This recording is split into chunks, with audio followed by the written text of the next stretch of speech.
I have to turn it on. Hello, everybody. If I can have your attention, we're going to get started over here at Community Storytelling. I'm Mel Hauser. I use she, they pronouns, and I'm the executive director of All Brains Belong Vermont. We're a nonprofit working to make life better for people with all types of brains. And I really want to welcome you today to our third annual Community Health Education Fair. We're celebrating the coming together of a beautiful community health village.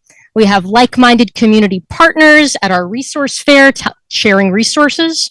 And now we'll have music and community panelists sharing lived experience and lived expertise. And like everything we do, we invite you to participate in whatever way works for you. You can have conversations, you can observe, you can listen to the music, you can stroll quietly through the resource fair or participate in activities at the Limelight Restoration Zone over there. And there's no pressure to interact, no pressure to make small talk. Just be who you are, however you are. Before we kick off our concert, I want to thank our generous sponsors for making today possible.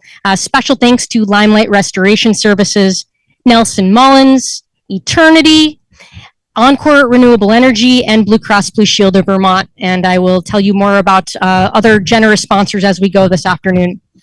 So with that, I am pleased to introduce Todd Jevry, who has been performing at so many of our events throughout the years, but for the first time live in person. So Todd, take it away. All right. Thanks, Mel. All right. I'm going to play some tunes for you guys in person this time. All right. Little Van Morrison for you.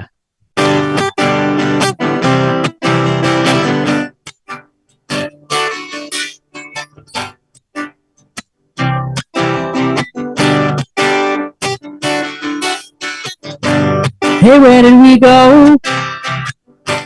Days when the rains came. Down in the hollow, playing a new game. Laughing and running, hey, hey. Skipping and a jumping.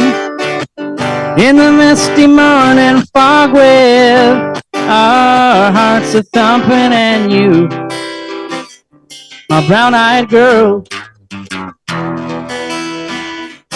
you, my brown-eyed girl. Whatever happened? Tuesday and so slow. Going down the old mine with a transistor radio. Standing in the sunlight laughing. Hide behind a rainbow's wall. Slipping and a sliding.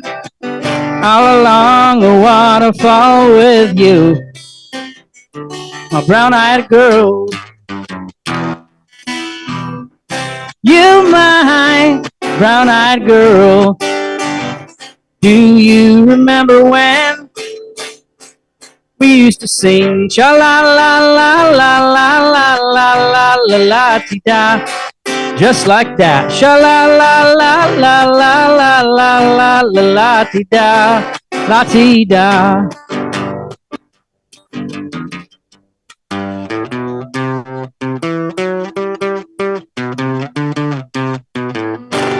So hard to find my way now that I'm all on my own.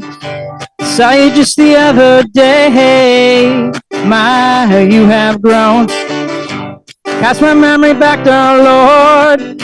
Sometimes I'm overcome thinking about making love in the green grass behind the stadium with you, my brown-eyed girl.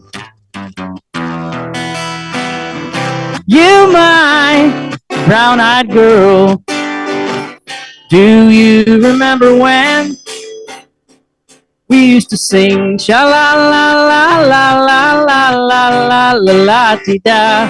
Just like that. Sha-la-la-la-la-la-la-la-la-la-ti-da. All together now. Sha-la-la-la-la-la-la-la-la-la-ti-da. At the State House.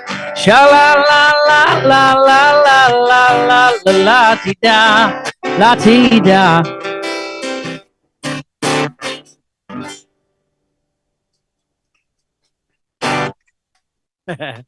All right. Thanks, guys.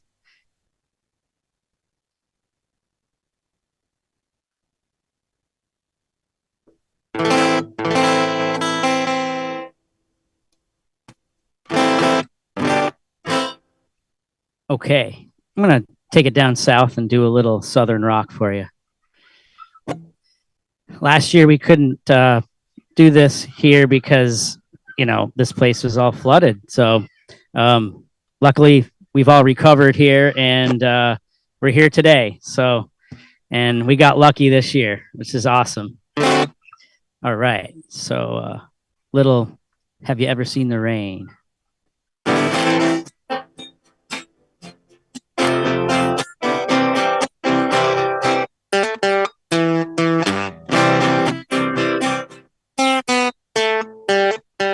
Someone told me long ago, there's a calm before the storm. I know it's been coming for some time. When it's over, so they say, it'll rain a sunny day. And I know, shining down like water, I want to know, have you ever seen the rain? I want to know, have you ever seen the rain? Coming down on a sunny day. Yesterday and days before, sun is cold and rain is hard. I know, been that way for all my time. Yesterday and days before, wanna know, and I know, it can't stop, I wonder. I wanna know, have you ever seen the rain? I wanna know, have you ever seen the rain? Coming down on a sunny day. Yeah, I wanna know, have you ever seen the rain? I wanna know, have you ever seen the rain? Coming down on a sunny day.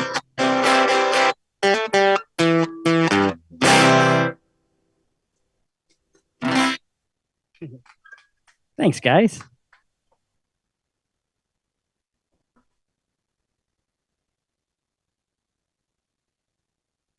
I hope you guys like the Beatles. I have some Beatles songs to play for you. So do a little I Should Have Known Better. How about that?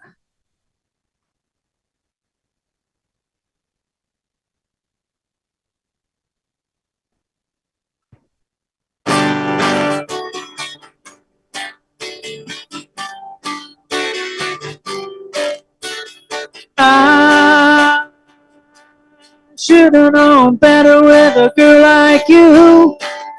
I would love everything that you do, and I do. Hey, hey, hey, and I do. Whoa, whoa, I never realized what a kiss could be. This could only happen to me. Can't you see? Can't you see that when I tell you that I love you, oh, you're gonna say you love me too. Oh, and when I ask you to be mine,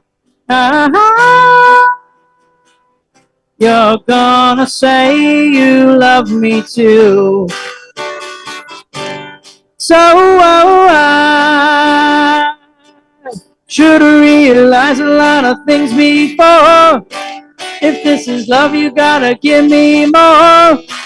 Give me more. Hey, hey, hey. Give me more. Do, do, do, do, do, do, do, do, do, do, do. Do, do, do, do, do, do, do, do. Do, do, do. Do, do, do. Do, do, do. Whoa, whoa, I never realized what a kiss could be. This could only happen to me. Can't you see? Can't you see that when I tell you that I love you, oh, you're gonna say you love me too. Oh, and when I ask you to be mine, you're gonna say you love me too. You love me too. You love me too. You love me too. You love me too. All right. Thank you. Are you getting any distortion?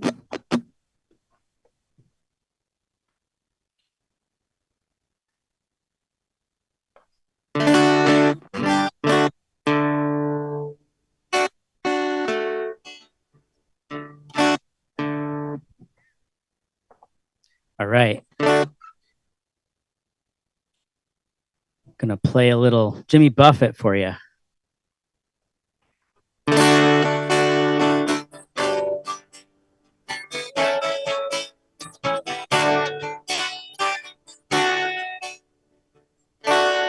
Nibbling on sponge cake,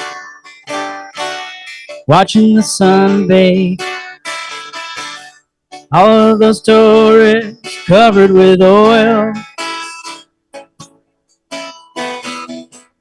strumming my sixth string on my front porch swing. Smell those shrimp, they're beginning to boil. Wasting away again in Margaritaville, searching for my lost shaker of salt. Some people claim that there's a woman to blame, but I know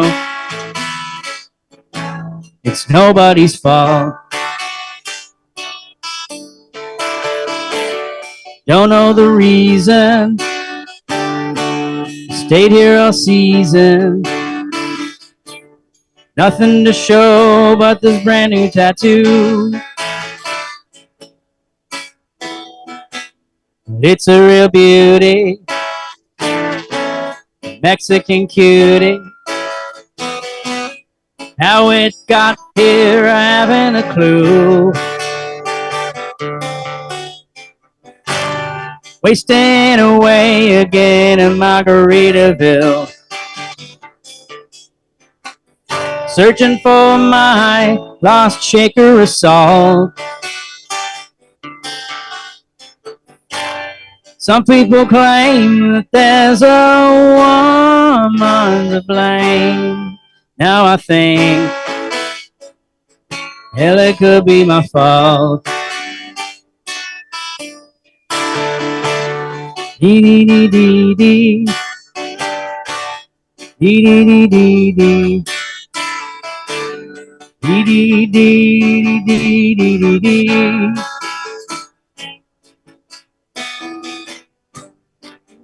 Dee dee dee dee dee dee dee dee dee dee dee dee.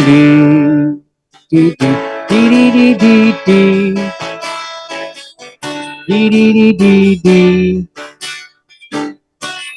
Blew out my flip-flop,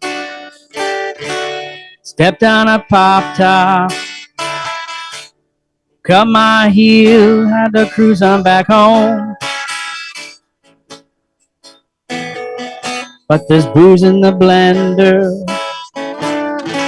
and soon it will render a frozen concoction that helps me hang on. Wasting away again in Margaritaville, searching for my lost shaker of salt. Some people claim that there's a woman to blame, but I know it's my own damn fault. Some people claim that there's a woman to blame, and I know it's my own damn fault.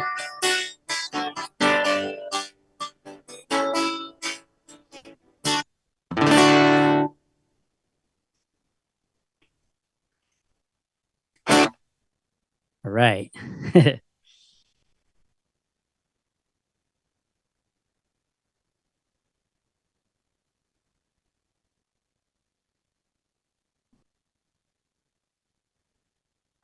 I'm going to switch up the style and do a little country here.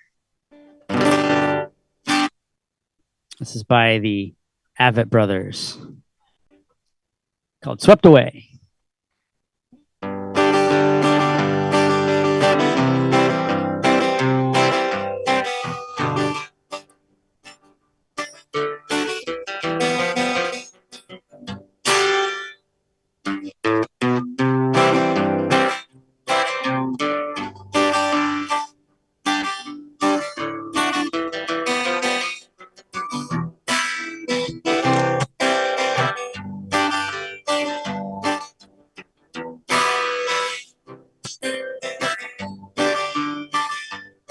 Well, you send my life a whirling, darling, with your twirling on the floor. And who cares about tomorrow? What more is tomorrow than another day? When you swept me away, yeah, you swept me away. La la la la la la la la la la la la la la la la. Well, I see the end of the rainbow. What more is a rainbow? The colors out of reach. And if you come down to my window, I climb out my window, we'll get out of reach. And you swept me away. Yeah, you swept me away.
So I saw her standing there.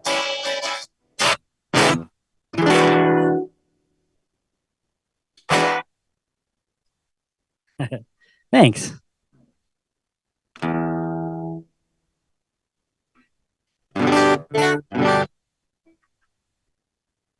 Right.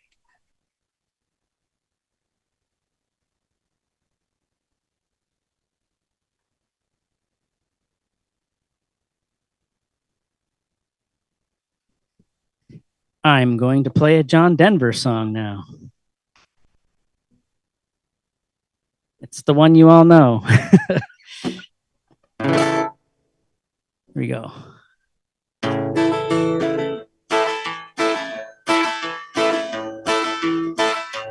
Almost heaven, West Virginia, Blue Ridge Mountains, Shenandoah River. Life is old there, older than the trees, younger than the mountains, blowing like a breeze. Country roads, take me home to the place I belong. West Virginia, Mountain Mama, take me home. Country road. All my memories gather round her. Miner's lady, stranger to blue water.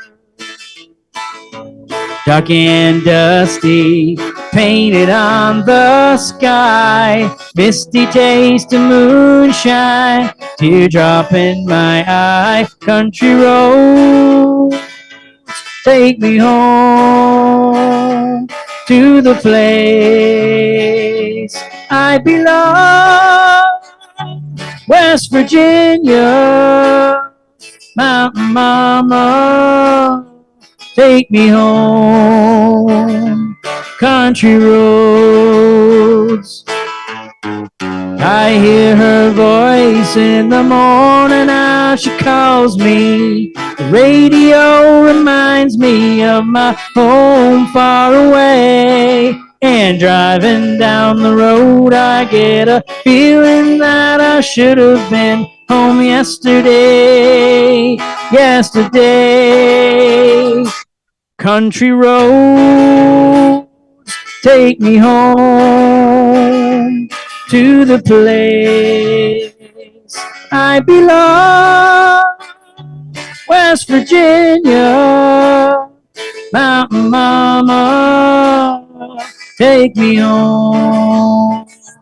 Country roads, country roads, take me home to the place I belong. West Virginia, Mountain Mama, take me home. Country roads, take me home. Down country roads, take me home. Down country roads.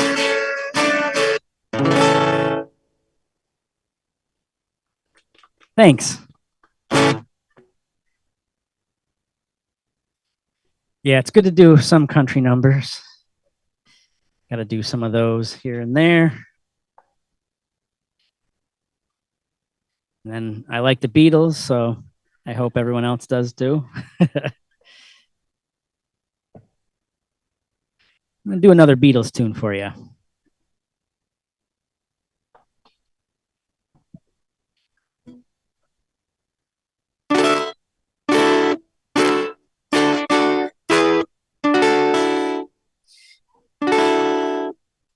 All right. A little 8 days a week for you.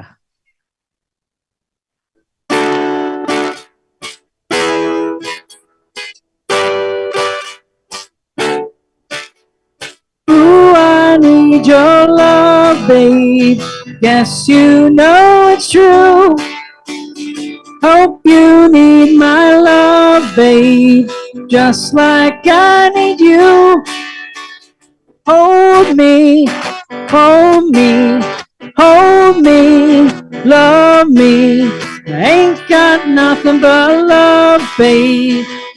8 days a week, love you every day, girl. Always on my mind. One thing I can say, girl, love you all the time. Hold me, love me, hold me, love me. I ain't got nothing but love, girl. 8 days a week, 8 days a week. I love you. 8 days a week is not enough to show I care. Ooh, I need your love, babe. Guess you know it's true. Hope you need my love, babe, just like I need you. Ooh, hold me, love me, hold me, love me. I ain't got nothing but love, babe. 8 days a week, 8 days a week. I love you. 8 days a week is not enough to show I care. Love you every day, girl. You're always on my mind. One thing I can say, girl, love you all the time. Ooh, hold me, love me, hold me, love me. I ain't got nothing but love, babe. 8 days a week, 8 days a week, 8 days a week.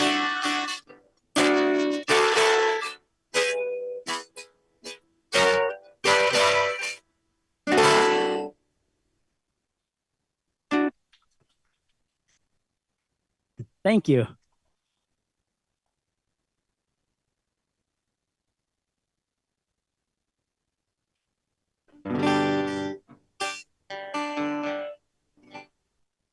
And take it up to the 90s now and do a little Green Day tune.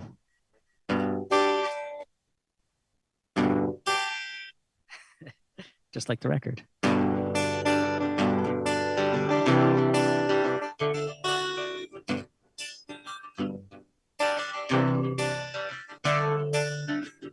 Another turning point, a fork stuck in the road. Time grabs you by the wrist, directs you where to go. So make the best of this test and don't ask why. It's not a question, but a lesson learned in time. It's something unpredictable, but in the end is right. I hope you had the time of your life.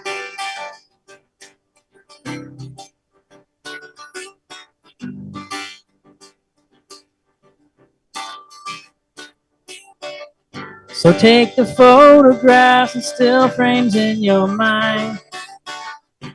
Hang it on a shelf in good health and good time. Tattoos and memories and dead skin on trial. For what it's worth, it was worth all the while. It's something unpredictable, but in the end is right. I hope you had the time of your life. Do-do-do-do. Do-do-do-do-do-do-do-do. Do-do-do-do-do-do-do-do. Do-do-do-do-do-do-do-do. Do-do-do-do. Do-do-do-do-do.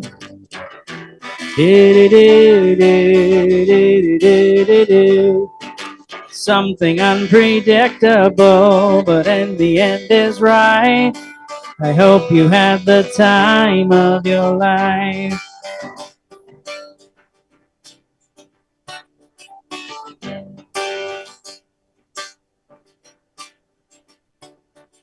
Something unpredictable, but in the end is right. I hope you had the time of your life.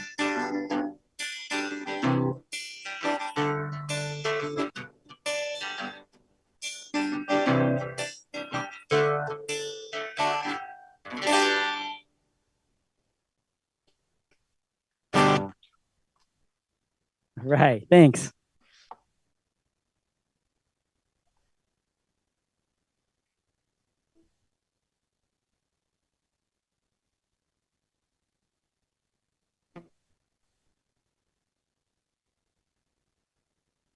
Okay. I'm going to stick with the 90s for a little bit here and do some Soul Asylum for you. Here we go. Runaway Train.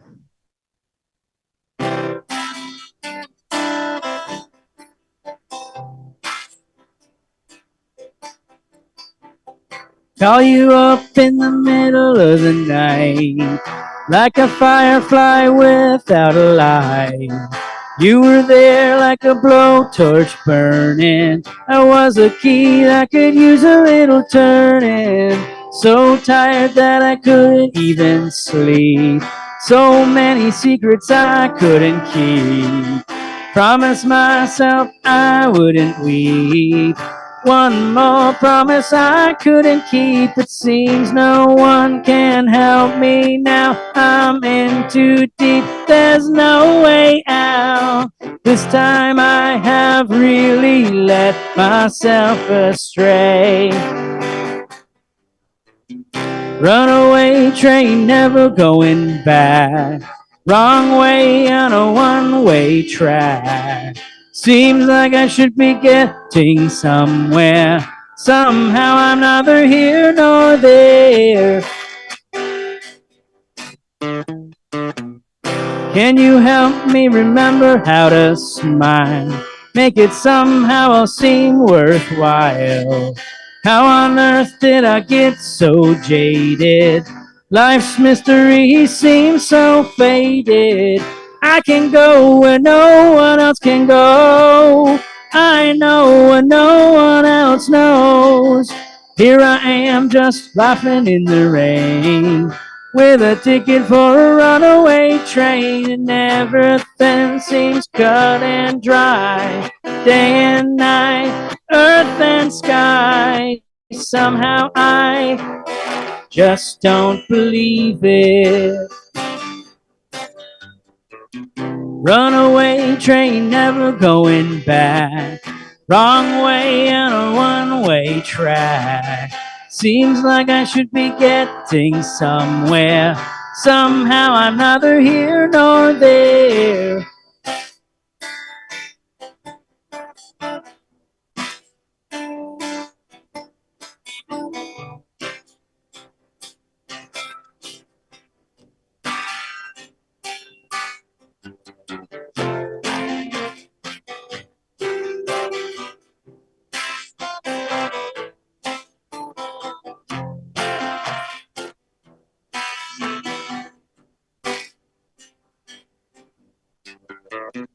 Got a ticket for a runaway train, like a madman laughing at the rain.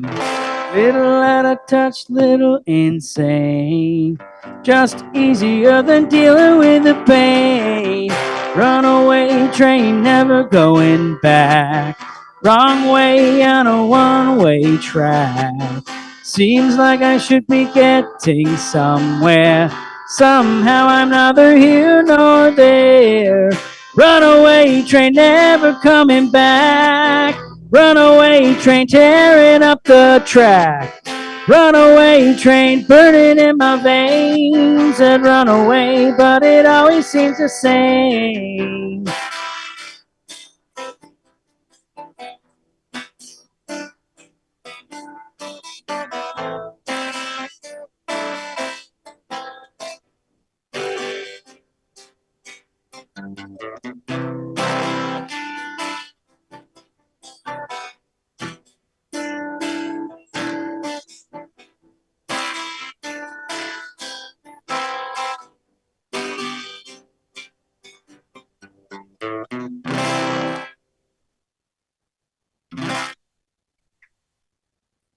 Thank you. Thank you.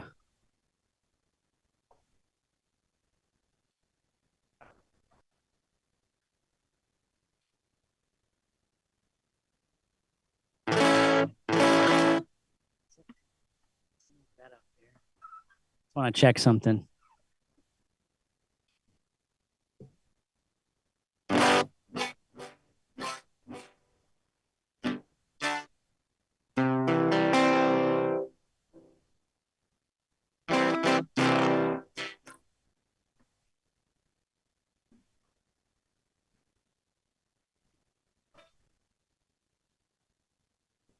Sounds a little scratchy. Sorry. Not sure why.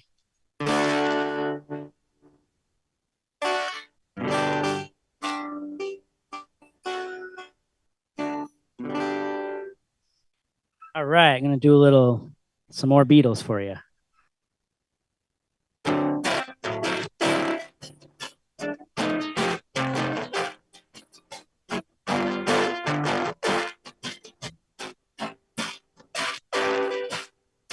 We said our goodbyes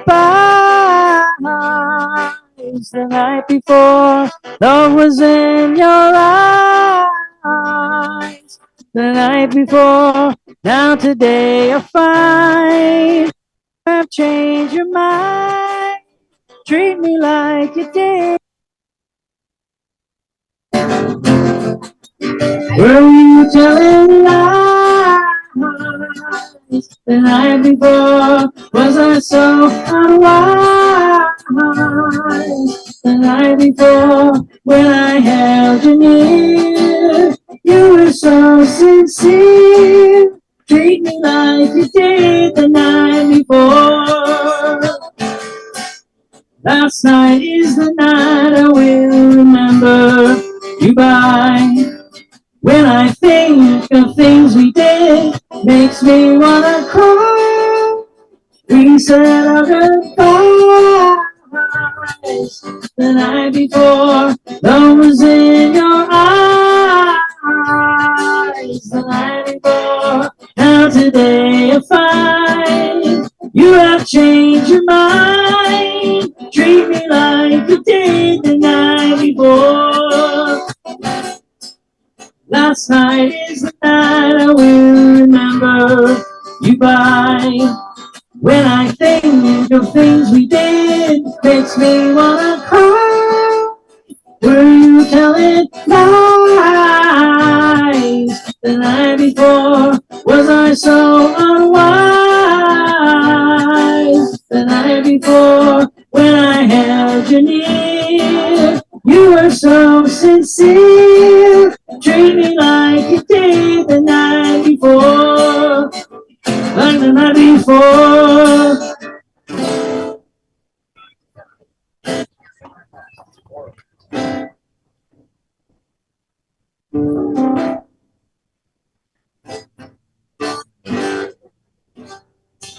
It sounded worse and worse.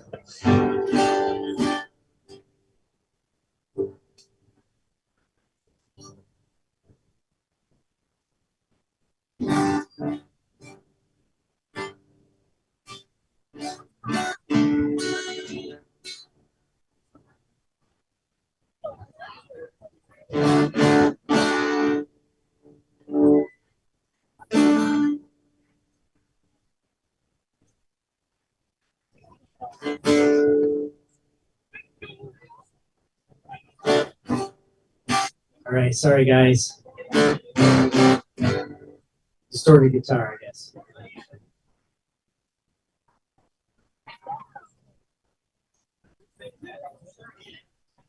Gonna keep playing some Beatles for you.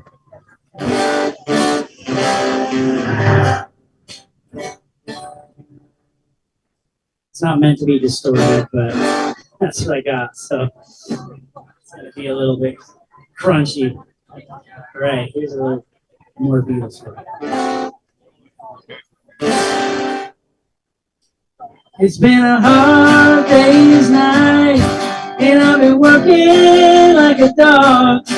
It's been a hard day's night. I should be sleeping like a log. But when I get home home to you, I find the things that you do will make me feel alright. You know I work all day to get you money to buy you things, and it's worth it just to hear you say you're gonna give me everything.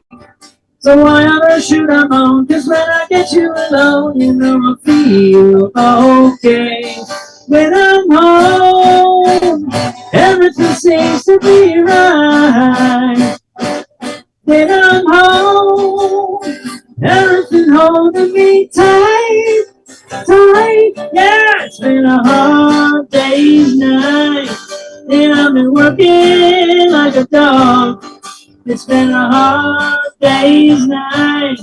I should be sleeping like a log. But when I get home to you, I find the things that you do will make me feel alright.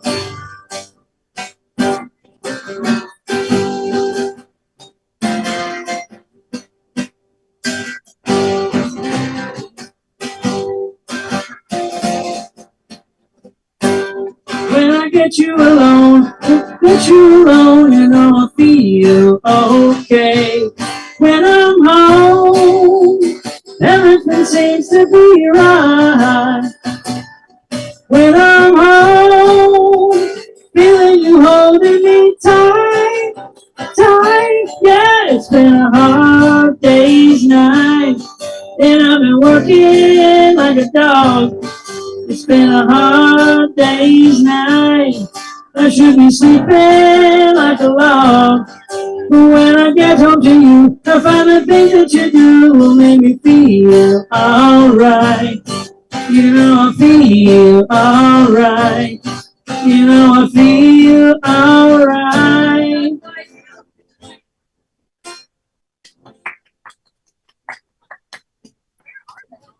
Thank you.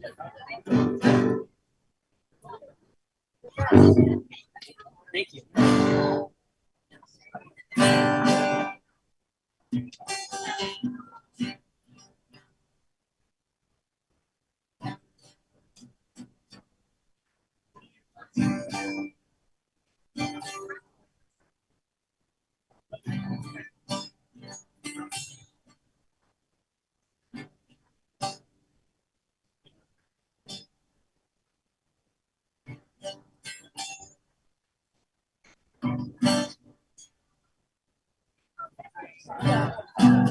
Still getting the guitar.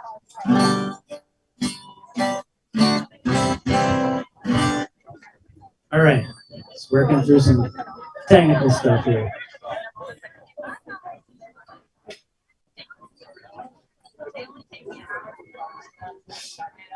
I'm gonna do another country song, I guess.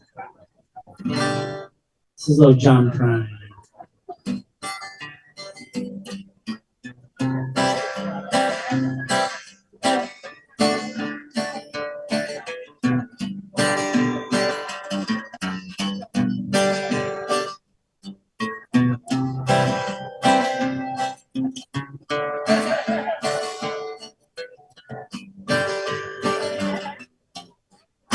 You come home late and you come home early. You come home big when you're feeling small. You come home straight and you come home curly. Sometimes you don't come home at all. So what in the world's come over you? What in heaven's name have you done? You've broken the speed of the sound of loneliness. You're out there running just to be on the run. Well, I got a heart that burns with a fever, and I got a worried and jealous mind. How can a love that'll last forever get left so far behind? What in the world's world's come over you. What in heaven's name have you done? You've broken the speed to the sound of loneliness. You're out there running just to be on the run. It's a mighty mean and a dreadful sorrow. It's crossed the evil line today. How can you ask about tomorrow? We ain't got one word to say. So what in the world's come over you? What in heaven's name have you done? Broken the speed of the sound of loneliness. You're out there running just to be on the run. You're out there running just to be on the run. You're out there running just to be on the run.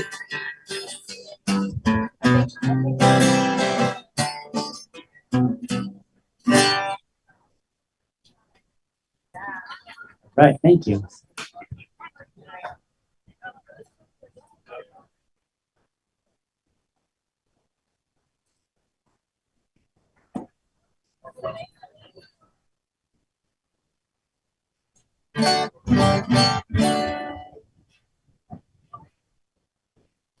I'm going to bring it back to the Beatles for you.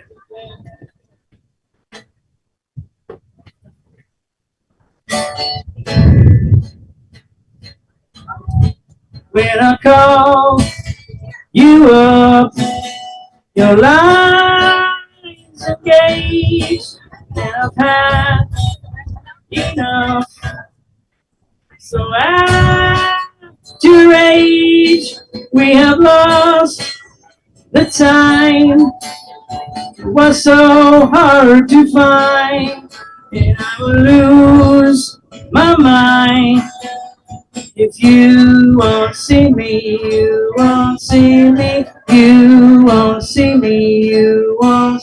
And I don't know why you should want to hide, but I can't get through. My hands are tied. I won't want to stay. Don't have much to say, but I can turn away. You won't see me, you won't see me, you won't see me, you won't see me. Time after time, you refuse to even listen. And I wouldn't mind if I knew what I was missing. Though the days are few, they're filled with tears. And since I lost you, it feels like years. Yes, it seems so long ago since you've been gone, and I just can't go on. If you won't see me, you won't see me, you won't see me, you won't see me. Time after time, you refuse to even listen.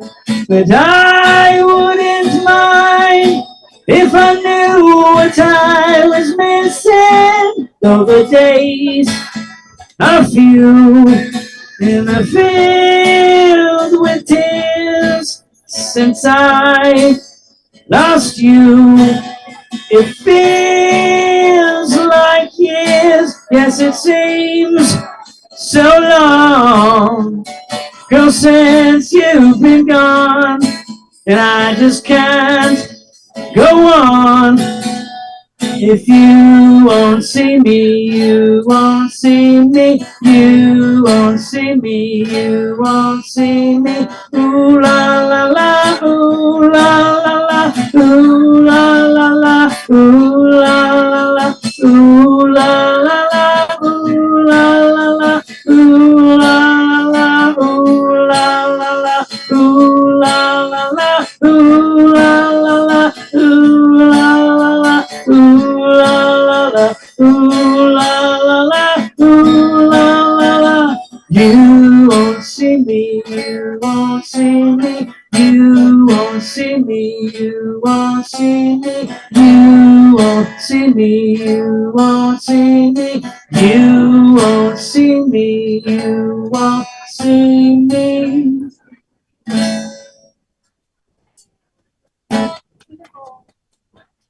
It's time. All right. Hi. All right, thanks guys. That was my last number. Thanks for listening. Did you do it?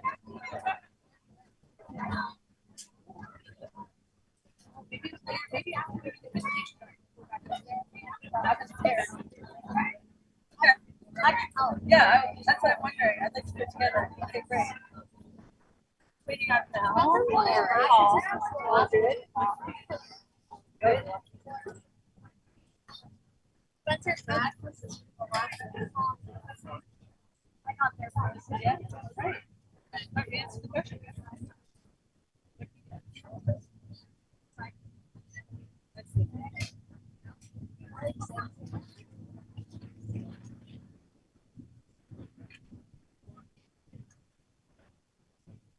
So, we're going to sit in order, baby. Yeah, fine. I was sure. Are you? Yeah. How are you?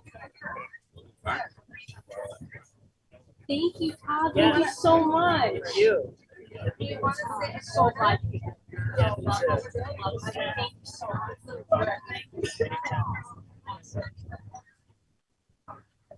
Oh, I need my readers. I'll be right back. Yeah.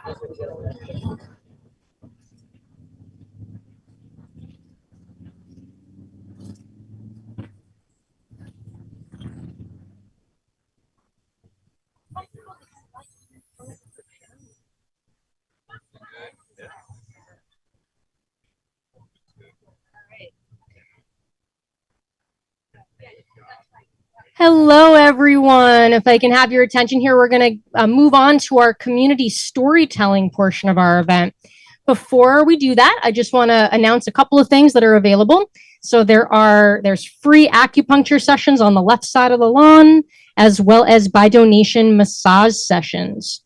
Also, on the right side of the lawn, there's a raffle going on with the opportunity to buy donation raffle tickets to have a shot at winning a family membership to Echo Leahy Science Museum, a cooling device, a weighted blanket, a massage from Blossom Wellness Center, as well as yoga, 2 weeks of yoga at Rooted Yoga. So we invite you to come over to the right side of the lawn for the raffle. Okay, hello, I'm Mel. I use she, they pronouns, and I'm the executive director of All Brains Belong. And we're really excited for you to be here for our community storytelling at our 3rd annual Community Health Education Fair. We're going to have the opportunity to hear from community panelists sharing lived experience and expertise on topics like healthcare, employment, communication, and more. And special thanks to The Alchemist for sponsoring this portion of the event. Before I introduce our first set of panelists, I want to tell you a story. It's the story of how All Brains Belong got started. I'm a family doctor. I take care of patients of all ages. And what I was noticing is that for the people who learn, think, and or communicate differently than the so-called typical brain, those folks were being thwarted, having difficulty accessing not just medical care, but social connection, work, education, really everything. And so it also made no sense to separate that from healthcare because all that stuff is part of health. So we thought, let's just look intentionally about what we want healthcare to look like. And what we've done is integrate medical care into those things: social connection, employment support, helping people arrive at a deep understanding of their needs, and helping the surrounding community learn about neurodiversity. And along the way, we became a community where people can show up as their true selves, a community where people can be understood, sometimes for the first time by other people who get it. And it's about transforming a lot of broken systems and shifting culture. And what you'll hear about in our next panel is the experiences of a few people in what it has been like to be part of that experience of transformation, what it has been like to be part of a community of learning and healing together. And so I am honored to introduce Amy Noyes, Paul McAleer, and Sarah Knutson. And on keyboard, Aaron Marcus. So Sarah, would you like to begin? Can you all hear me? All right, so I'm more the theory person than the practice person. So for me, I guess I'll just talk about like the idea of healthcare as community. Because for me, if you take the word healthcare and you actually look at what it means instead of like how we do it in modern times, you take the word health and you take the word care, and it's like the idea of caring for our health. And then you think about what does that mean and what does that meant for human beings across time. And what it means to me is really getting human minds and human bodies the resources that we need to live and to thrive and to survive. And so that gets divided into, that means a bunch of things. It means we need safety and security and comfort, and respect and dignity, access to resources. We need energy sources like air, food, and water, protection from the elements.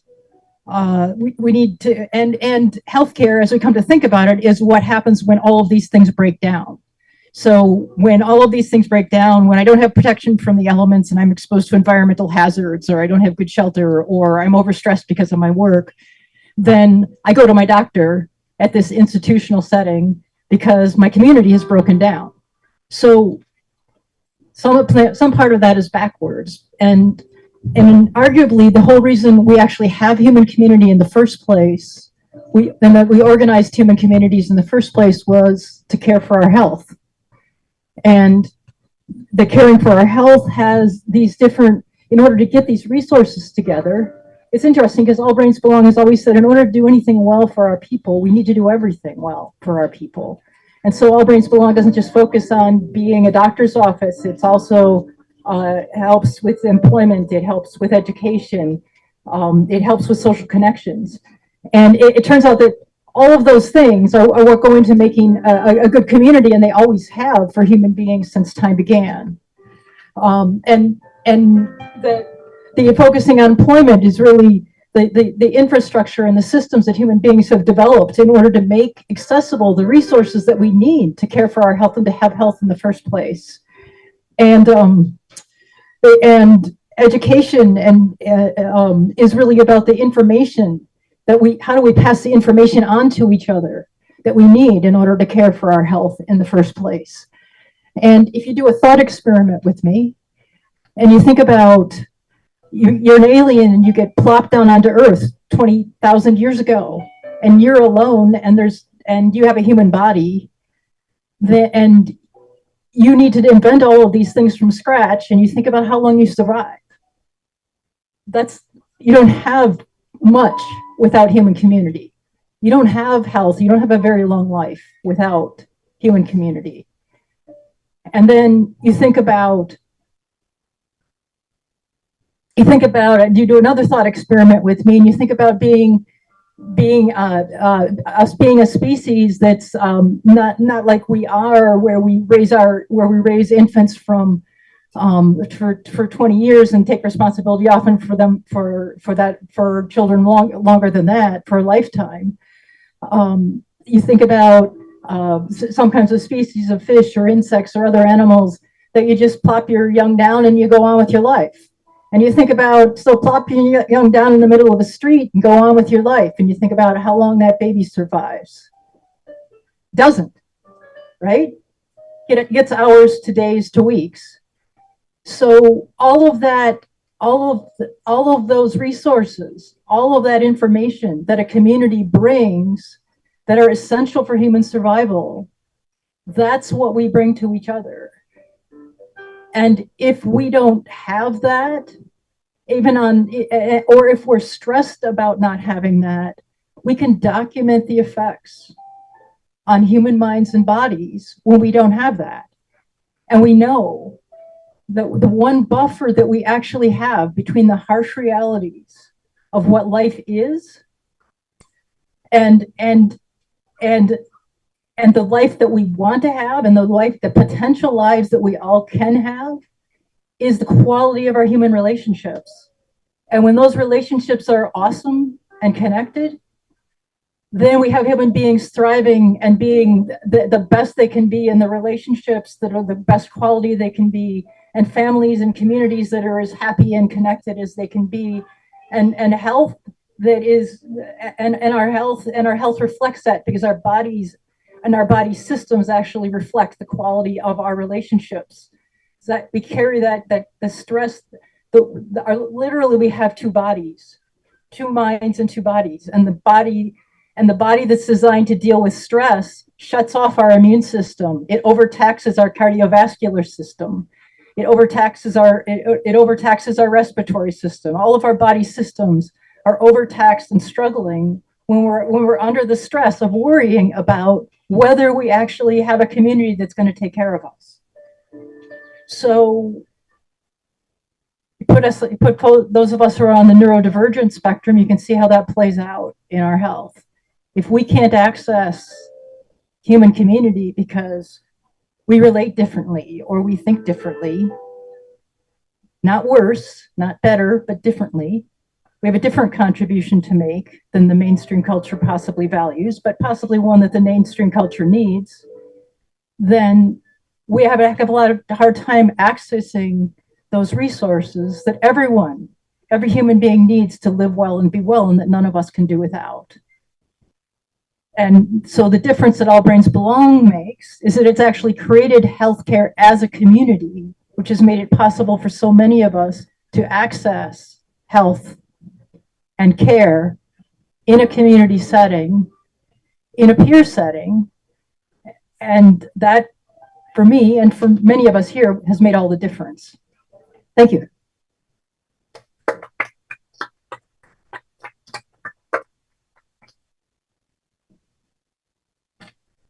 Sorry. Yeah. They have that, don't you?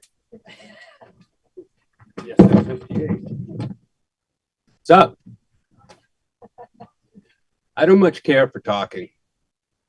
It's not easy feeling that way in a society that admonishes people and shames people for not participating in the approved neuronormative manner.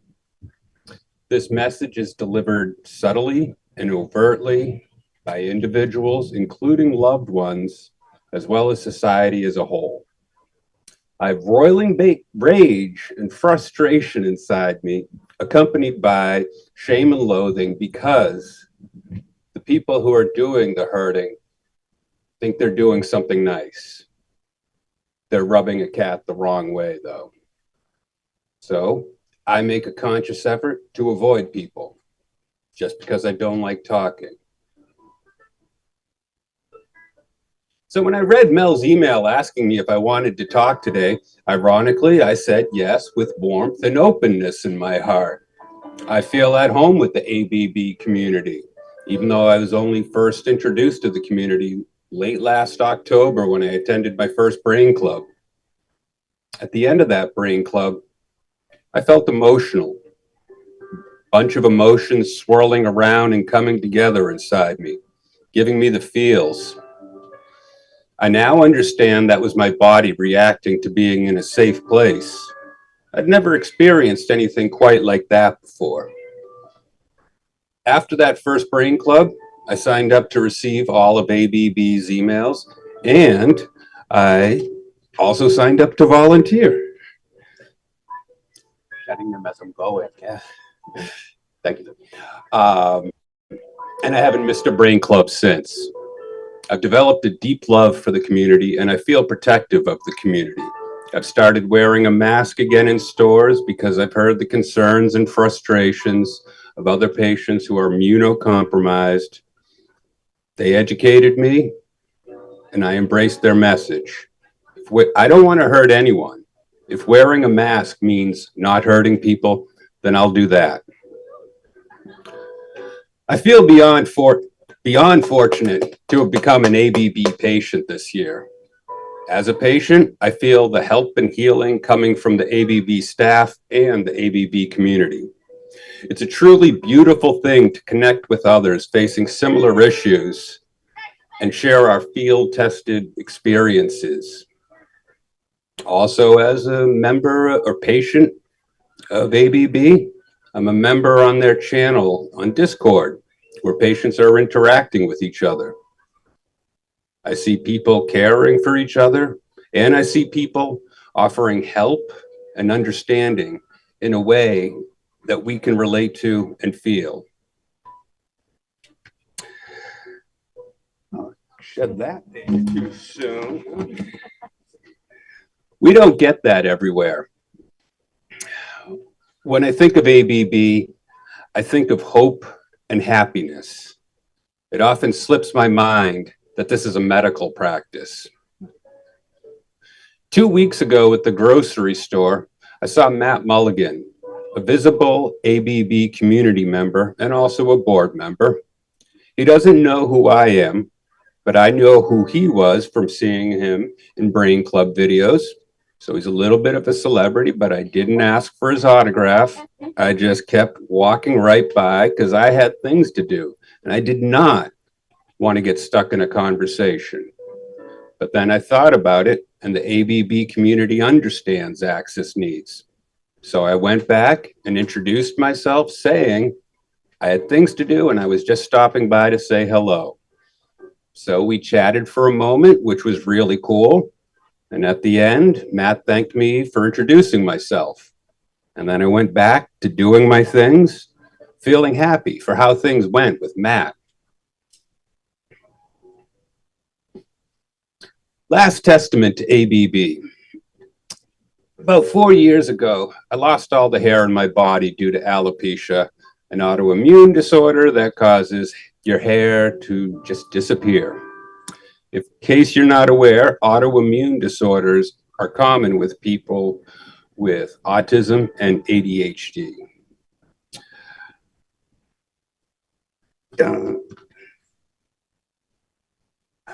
So at my first Brain Club last October, I looked like a mannequin. But now I've got a little rooftop garden growing on the top of my head. I'm beyond fortunate to walk alongside my spouse and best friend in life's journey. She's my person. The ABB community, they're my people. Thank you. Thanks, Paul.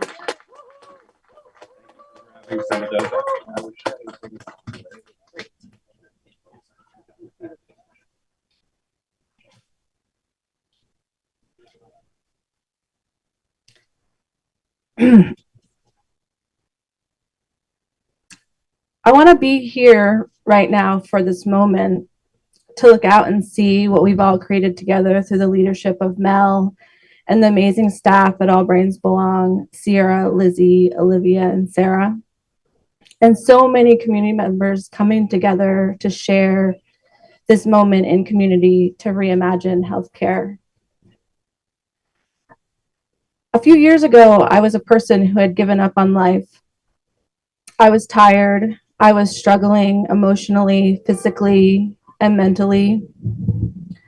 I felt isolated and alone. And although I have an incredible family and a loving partner, and in so many ways I have a wonderful life, my interior world, like who I really am, was masked through trying to be what I thought the world needed me to be.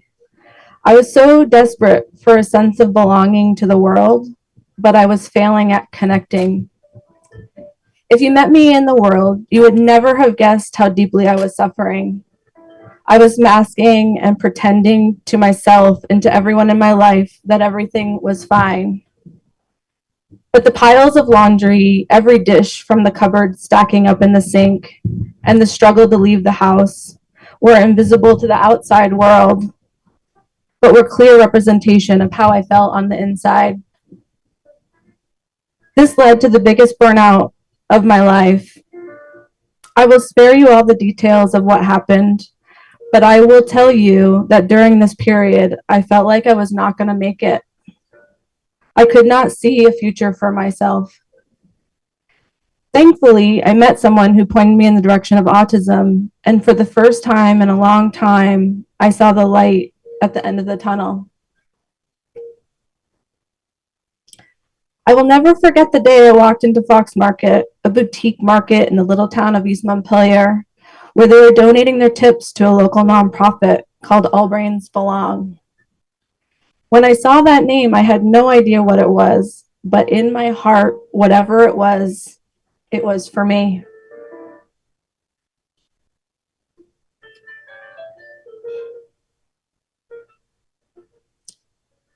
And now I'm an active member of the ABB community and a patient. I have a deeper understanding about what it means to be autistic and ADHD and the implications of how that has affected my health.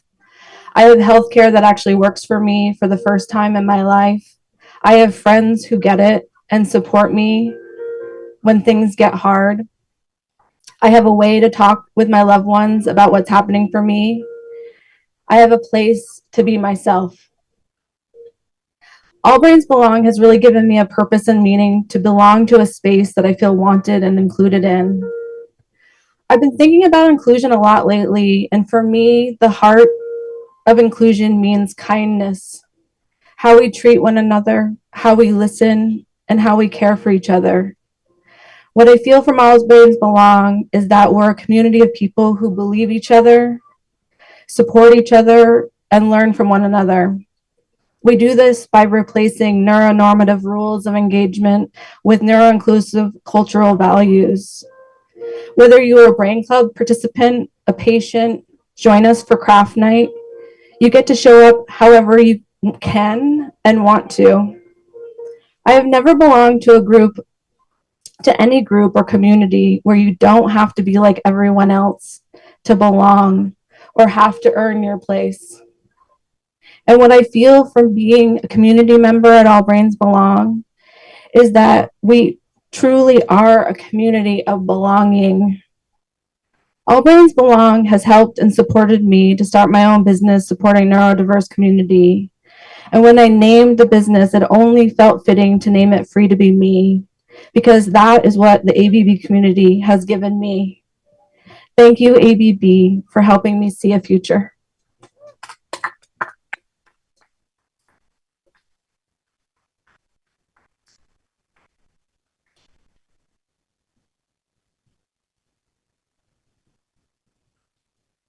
I can't tell you how much it means to me to hear all of you sharing all that you've shared. I am so deeply honored and grateful to all of you for co-creating this beautiful community.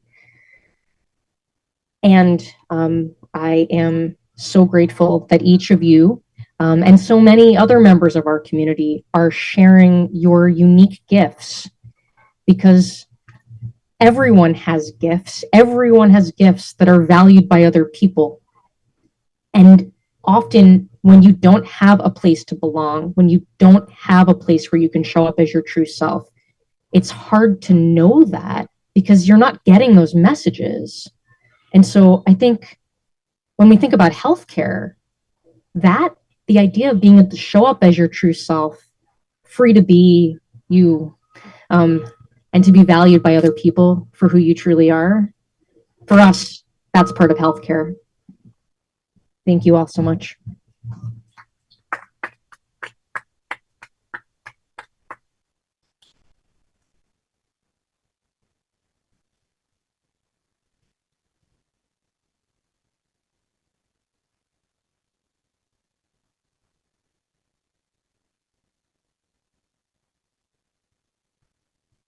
Love to invite up. So Sarah, I think you're staying.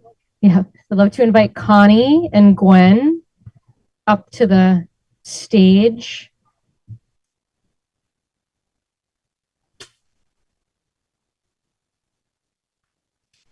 Hi. Hi in real life. Hi. It's been better for me to I know it. Hi. It's true. So nice to see you in person. This is the best. It's more better communication. No, it's free to be you. Wear your sunglasses. There is no right way to show up to a panel. Sorry, not sorry. Yeah. A little bit of that. I'm not even wearing shoes. I already took my shoes off. Awesome. This is the kind of place where you don't need to wear shoes to be a panelist. Yeah.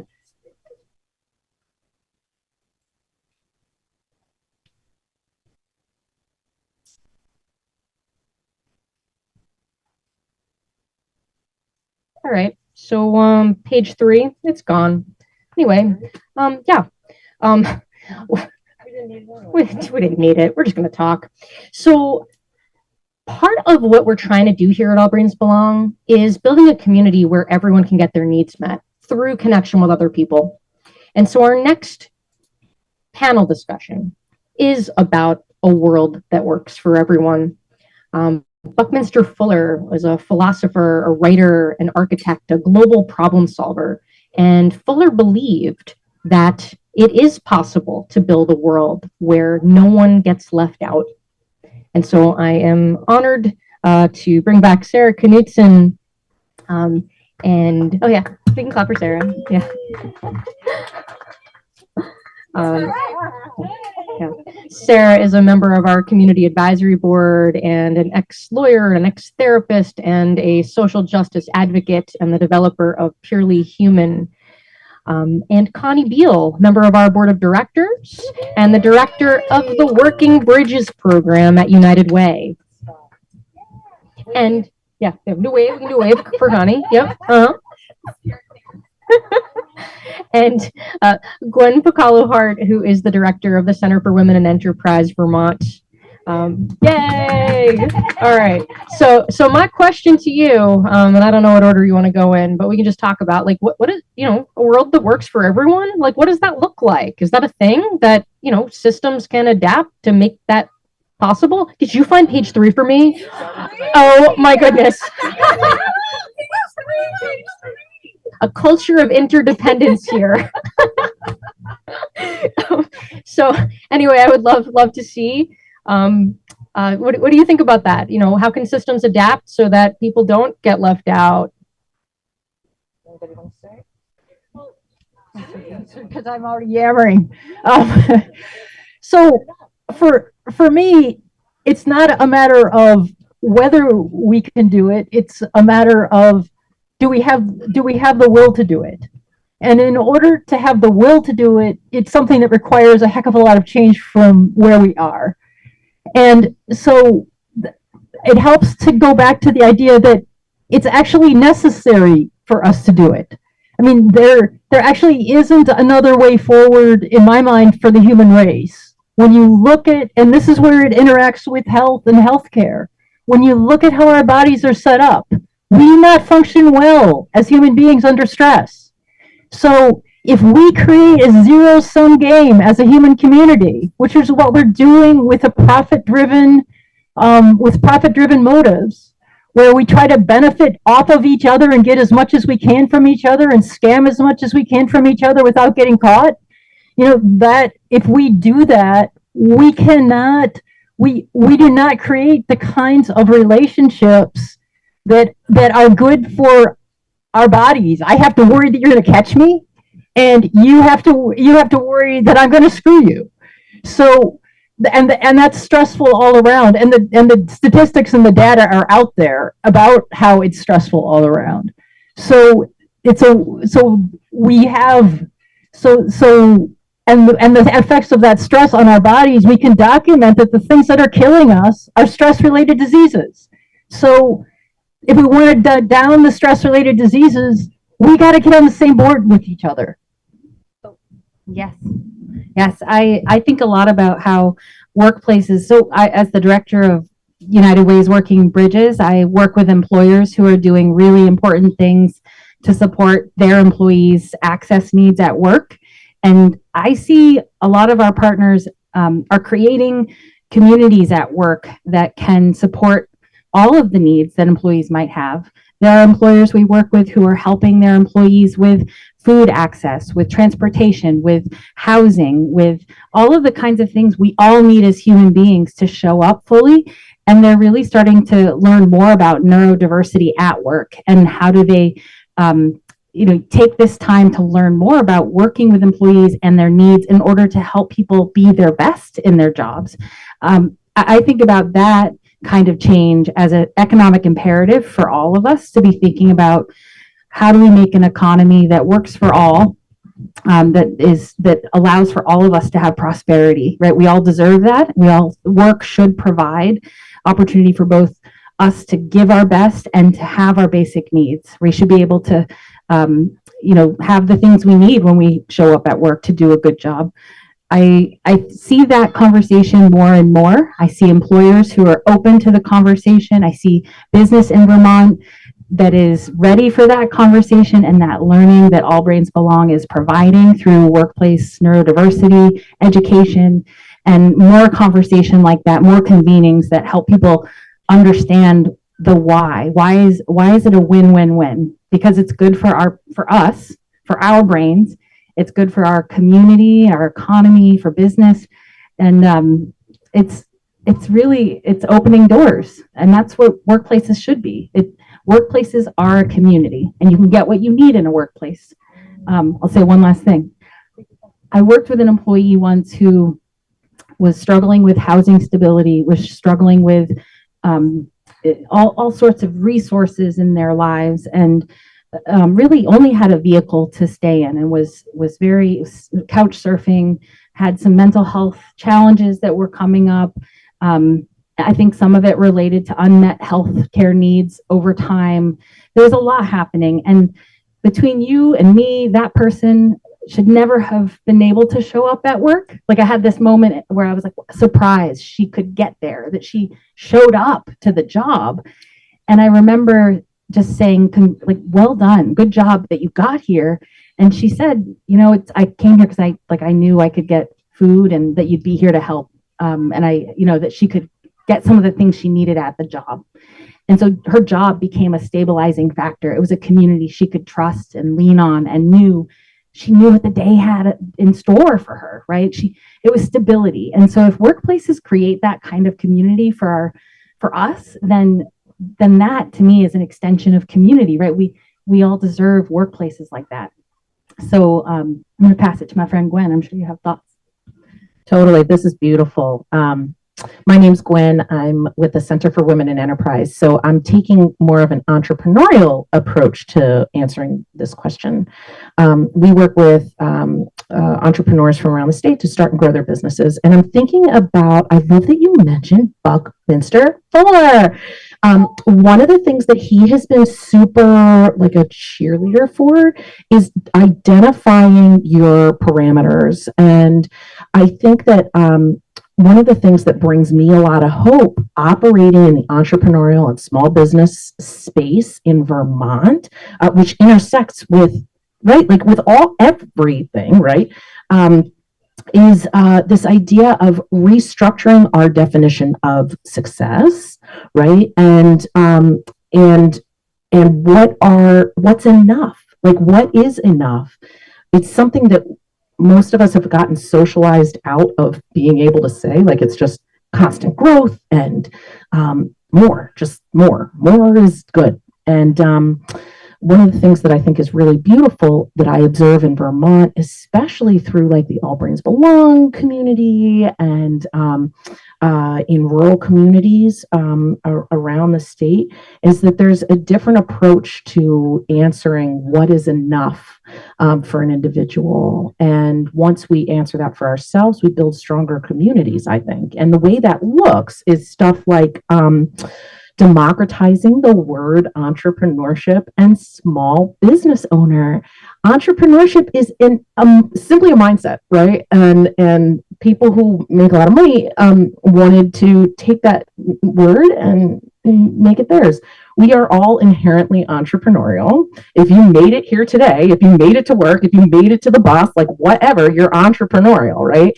And I think some of the things that I've seen systems change really effective is around breaking up the technical or bureaucratic barriers to realizing entrepreneurial visions.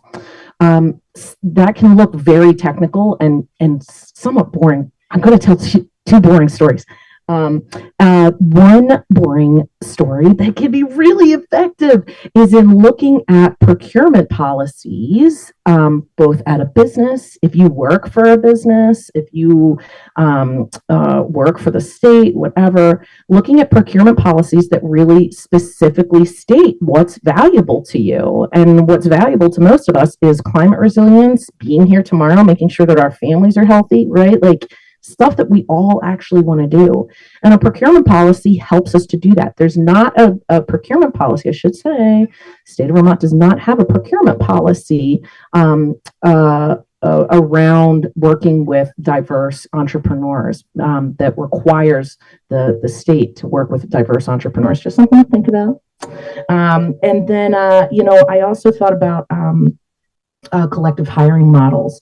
I have not seen this official in Vermont yet, but I have seen this model in places like Albuquerque, which is often compared to Vermont. And what the government saw was they had really bad litter problems, and they couldn't find anybody they couldn't hire enough people to pick up the litter and keep the community beautiful. And so they worked with the city HR department to lower the barriers to showing up for day work. And so anybody could show up, get paid for their day, and it wouldn't tax I'm not even going to say the BC word, benefits cliff, right? Like, I'll say it quietly. It's just, but it's such a bummer, and it's all self-created. As a society, not individually.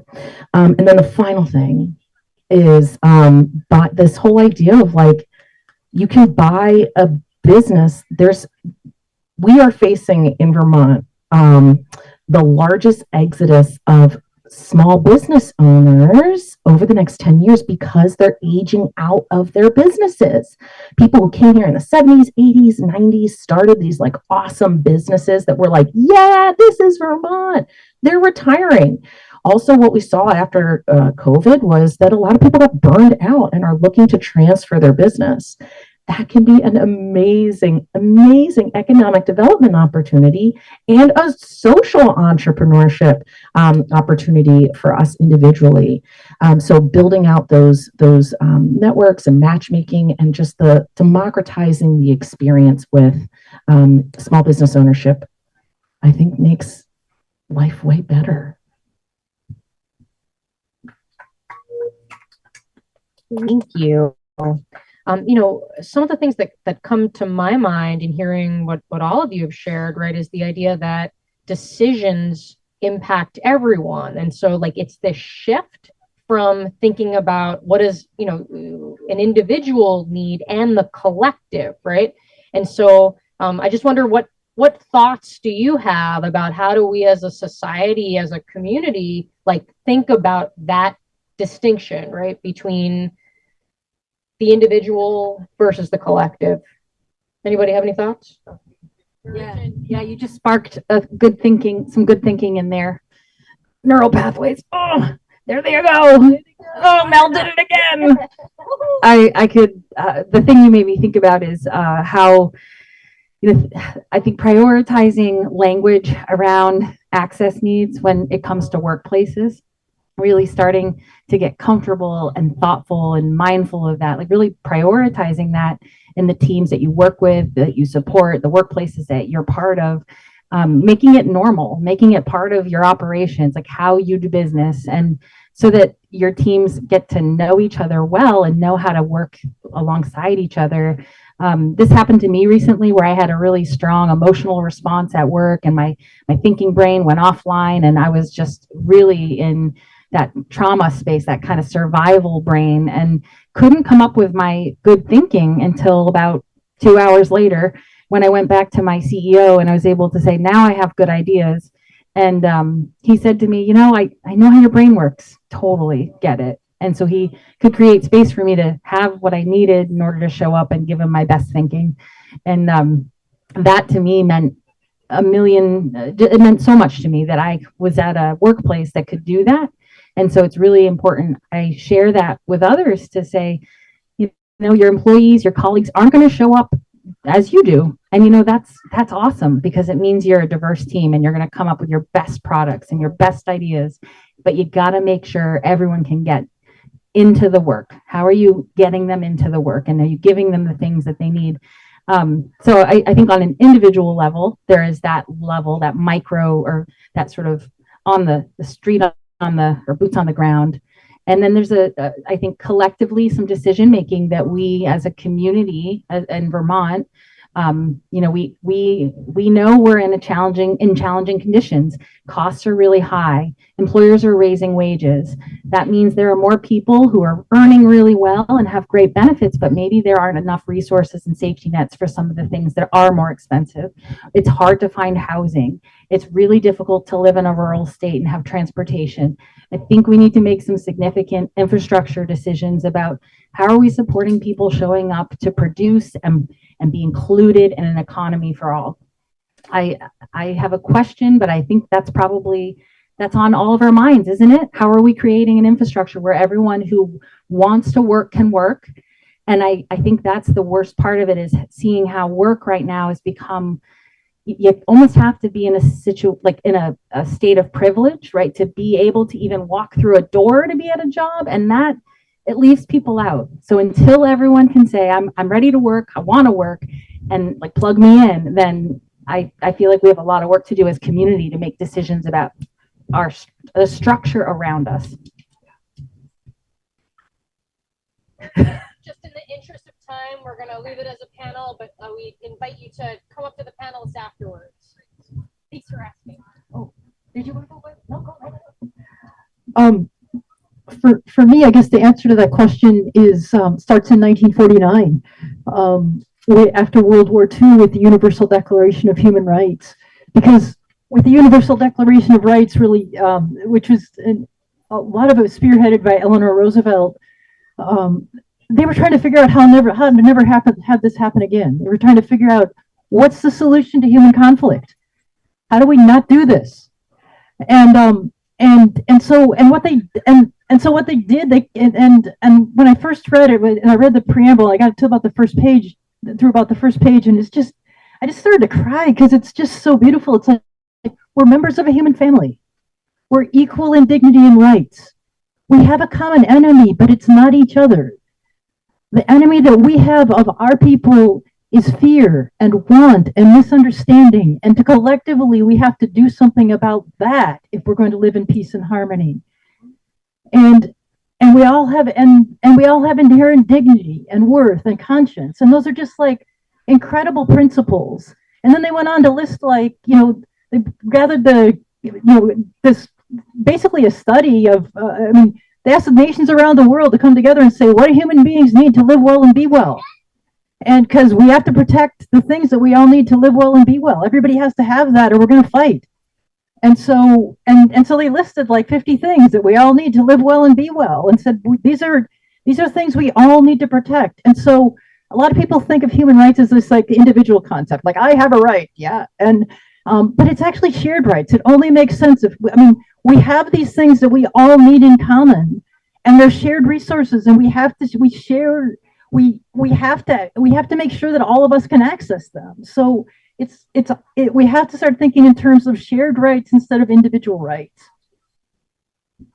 Yes.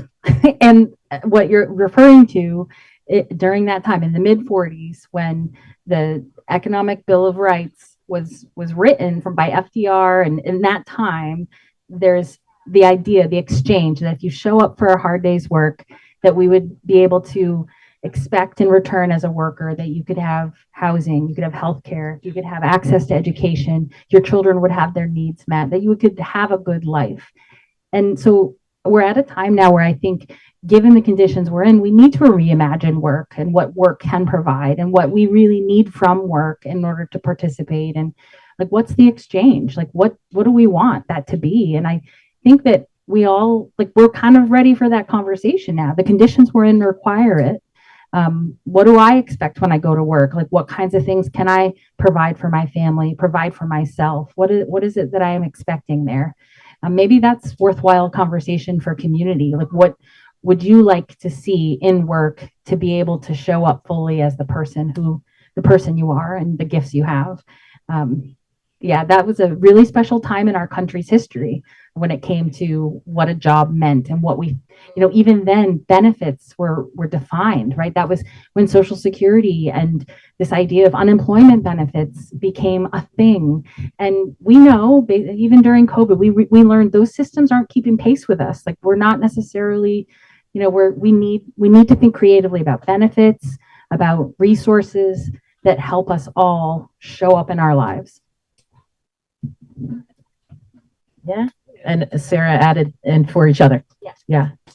I took that question a little bit more, I don't know, in a slightly different direction. What I really, yeah. I kind of thought about, like, okay, how am I seeing this at work right now, like with our entrepreneurs and small business owners? And one of the things we often hear when people first come to us at CWE is, I don't think I really have anything to offer anybody. And like various, like, they might not say that like that, right? But like, it's various phases of that, right? And we find that personal empowerment really comes within the group, right? Like, when people are like, oh my God, you can sing that whole thing, or like, oh my God, you can do that, whatever, right? Like, people are amazing. And Mel's doing amazing work. I'm going to cry. Work with All Brains Belong in like bridging all of those, like, wait, what's that doing in this particular realm, right? Like, work doesn't go to health. Like, okay. And one thing that an effective tool that I've seen is, it's called a needs and offers market, and you can do it virtually or in person. And it's simply an opportunity for everybody to like come together, and you have either a stated objective or not. And you're like, I know how to cure sourdough. Obviously I don't, because I don't think that's even what you do with sourdough, but like, I know how to something with sourdough, right? But I really need someone to help me understand how to make my systems more efficient. And I'd like to connect in this way. And the community that grows around that, it's like such a simple idea, and it's so beautiful. And like, what comes out of that is just opportunities to come together. I think is just like the way to bridge the individual and collective goals. I love that. So, community is everything. Yeah. Well, thank you. Thank you all so much for being part of this discussion. Awesome. So before I invite up our next presenter, I just want to say a couple of other thank yous. Thank you to Encore Renewable Energy, to Tandem Workforce Collective, Helm Construction Solutions, Dincy, and Oak Maple Finance, who are all businesses that are committed to doing things differently for the greater good, and for sponsoring today's event. Thank you. Awesome. Thank you. So before I invite up our next panelist, just want to tell you a story. So when my child was 2 years old, we started talking about brains, because we all have different brains that do things differently, that think, that learn, that communicate differently. And we all communicate in different ways, right? So some people communicate with their mouths, Some people use gestures, some use devices, some type into a keyboard, some point to letters or pictures. And we all communicate sometimes in ways that we don't think about. Maybe that's our facial expressions or using our hands or our bodies, all the different ways that we communicate. But often some people only think about communication as speech, spoken speech. And when we ignore the other ways that we communicate, we also sometimes ignore people who communicate differently. And often when someone does not have access to spoken speech, the world stops listening, even though communication doesn't stop. And so please join me in welcoming Hassan Ahmed, a remarkable 9-year-old who communicates his thoughts and creativity in a unique and powerful way. Hassan is a minimally speaking child on the autism spectrum who uses a letterboard and keyboard to share his ideas with the world. Originally from India and now living in Concord, Massachusetts, Hassan is an internationally recognized blogger and songwriter and a passionate advocate for striving to change the way the world views autism, one letter at a time. And so please welcome Hassan Ahmed and his mother, Aishu Kumar.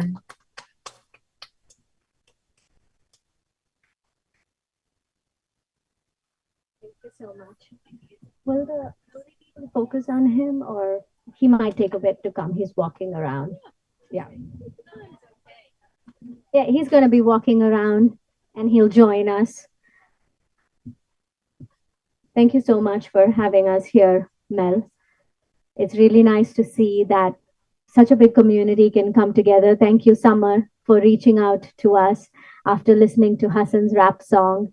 Many thanks to Mel and her team, Sarah, everybody putting this together. We have, I don't know if the camera ever moves, but we have Hassan out there with his dad. So that's Dad, Asim is out there. And Hassan's busy walking around the place and getting to know the community at All Brains Belong. Thank you so much.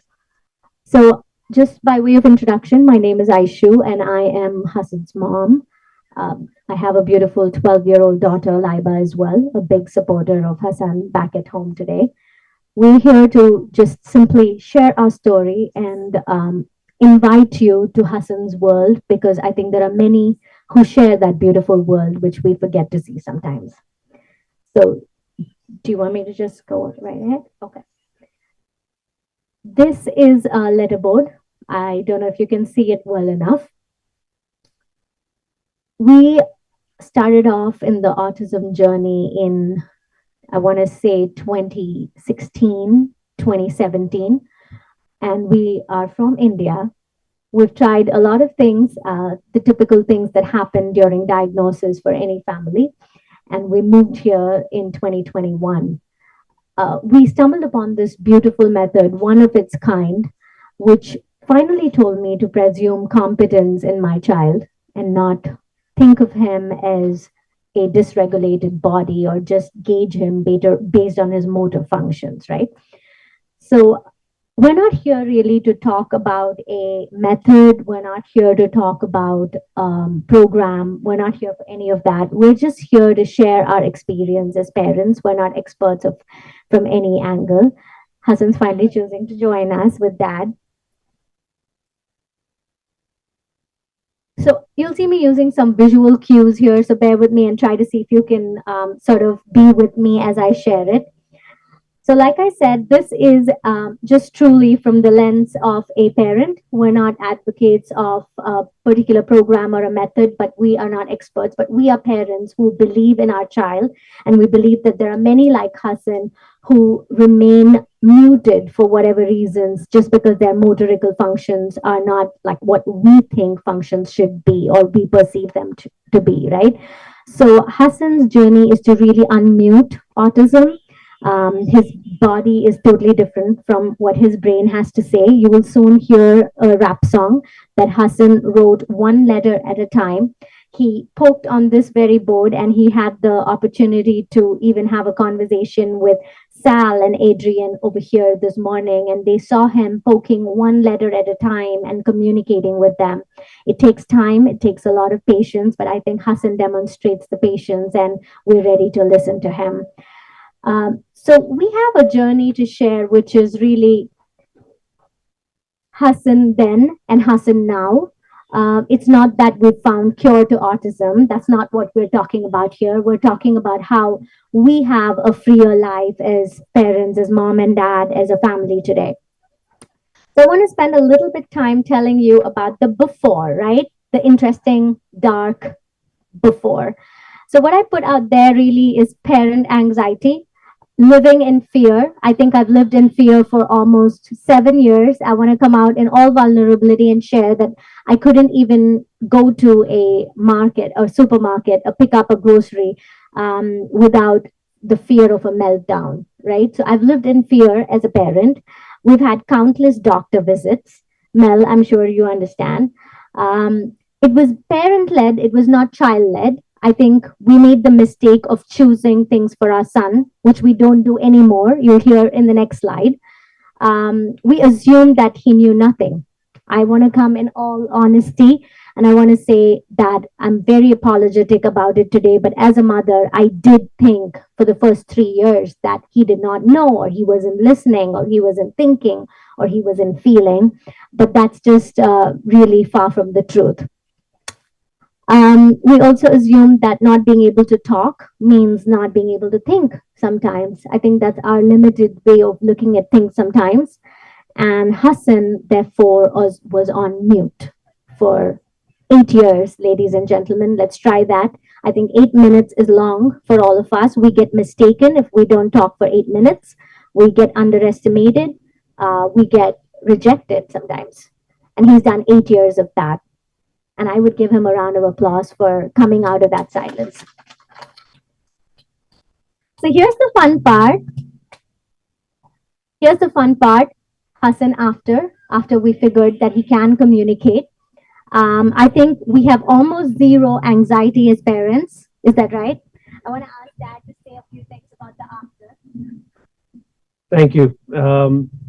So it's very difficult to top up everything that my wife is saying right now, but I'll try.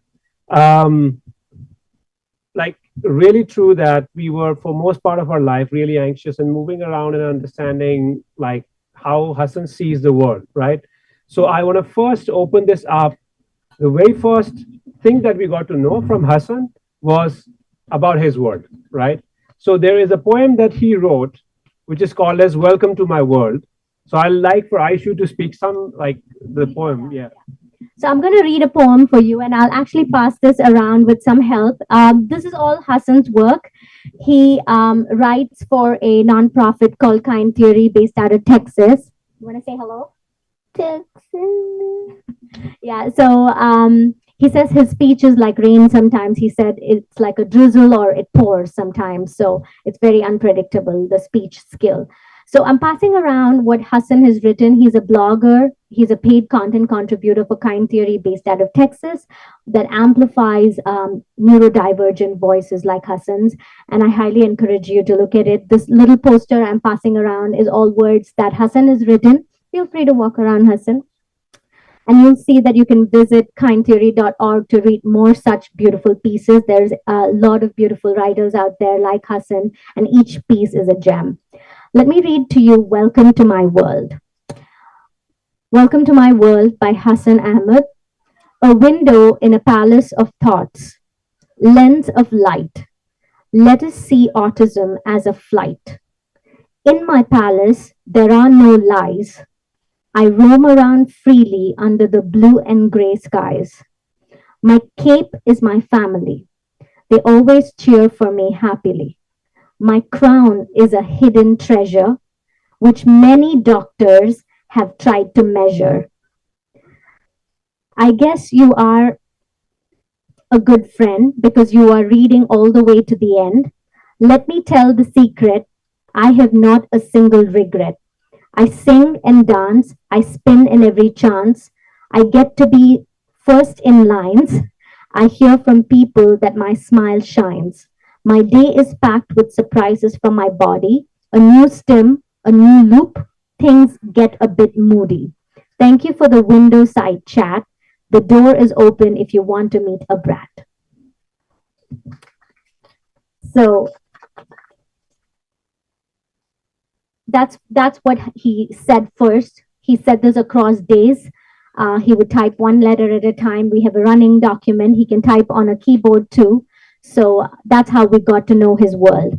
And I thought, okay, that was one-off poem, maybe. Maybe he just got really poetic that day, and it was a good one. But I never knew that the streak would continue. The next thing he did was, again, when we sit down to write like this in the weekends, he wrote something called Questions I Have. Mel, I'm going to ask you to read it so that people can hear anything other than my voice as well. So, I wonder if butterflies know that they are colorful.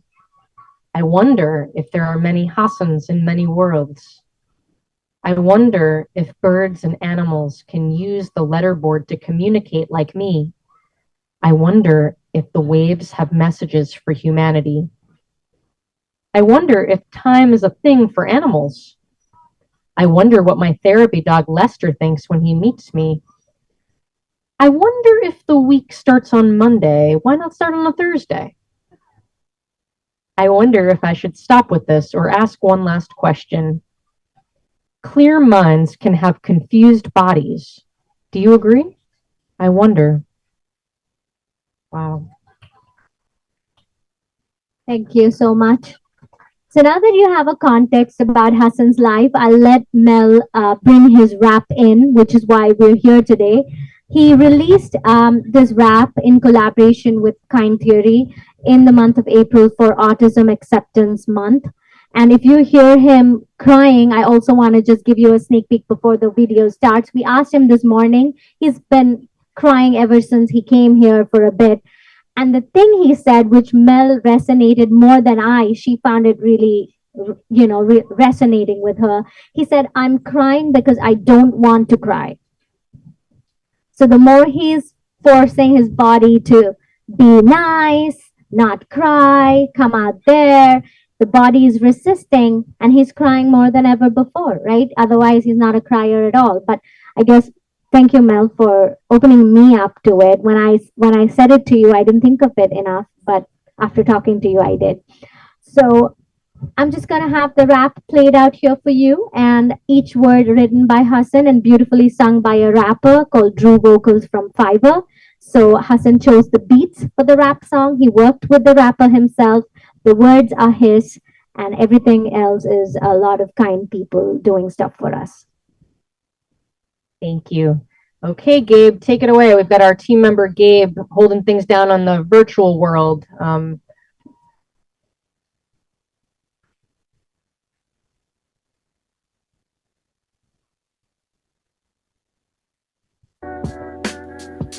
Call him H. H likes good people, stories, and travel. H can hear. H can listen. H can question. H can learn. What works with H is some trust, love, and laughter. Next time you see me, try trusting my words, not my body. Unopened the gift, they say. My parents and sister were delighted that day when they saw me first. Must have been a feeling of bliss, like quenching one's thirst. They always see me as a gift, but I write this rap to help the world go through tiny shifts. Let's talk about this gift, me and my minions in the autism army. Listen, is this open? No, it is wrapped. Is it pretty? No, it is not. Is it fancy with a shiny bow and colorful tissues? Oh no, I hear it's dull and has issues. Is it nice and tight? It looks loose and clumsy. That's not an ideal sight. Is it something you'd proudly flaunt? Oh boy, in a world of glittery rappers, this one would haunt. I know this is all about the rapper. Now let me tell you what's inside this rapper. The gift inside is such a trickster, opposite of dull, clumsy, and loose, mister. So what is invisible to the world around us? We scream in silence, waiting for people to look beyond the rapper and find us. I vent here, my friends, to tell you that gold can come wrapped in a dark trash bag sometimes, and then open it up, we beg. Yup, That's a tantrum, they say. Yup, rip me open from the wrapper, I cry. Identify shapes and colors like a preschooler, they sigh. You see my rapper and think I am deaf. Some think I don't listen, many think I know nothing. And yes, I am invisible to many too. Being underestimated, feeling excluded, used to be my life. Today I can tell for sure I tore open the wrapper and found a new life. Wonder how I did that. See, it takes a wild family that believes in their brag. Trust my words beyond my body and I glow, thus pulling me up from an all-time low. I scream out loud with my fingers today, asking you to look beyond the rapper, if I may. We are the autism army, you see. We need just chances before you judge us, please. Or even rate us or mark us in red, or delete us in a jiffy. And yes, we are either the rapper or the gold. Decide which one is true before this rap gets too old.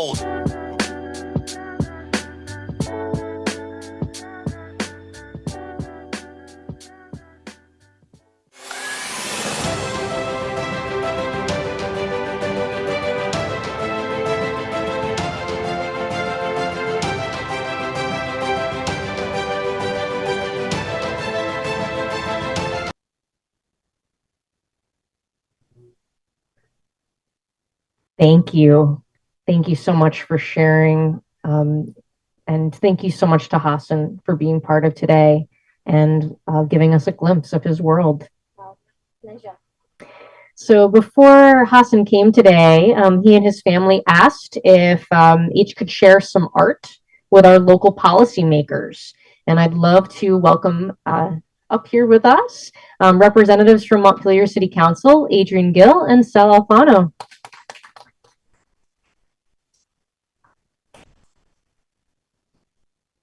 So thank you so much, Mel and Sal and Adrian. So nice to share this space with you, please. So Hassan works in collaboration with an artistic artist. She's more than an artist. Her name is Ashwita Kundar. She is 10 years old and she's one of the best artists I've ever seen in my life. And I don't know if I'll meet anybody like her again. She's only 10 and I think she views the world in a certain color palette, in certain strokes that I don't think many of us are able to do today. But her special art and Hassan's one-liners combined together are gifted to policymakers and decision makers across cities. That's something that they wanted to do. It emerged in a conversation. This is called Give Us a Minute. It is an initiative in collaboration with Kind Theory.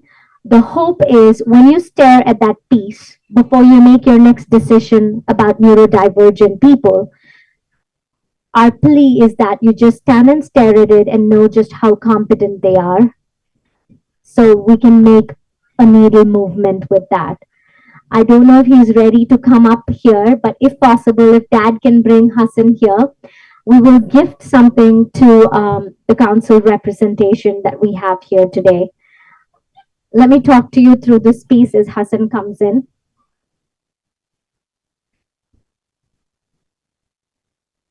Keep it here first, so it's easier to give it to you.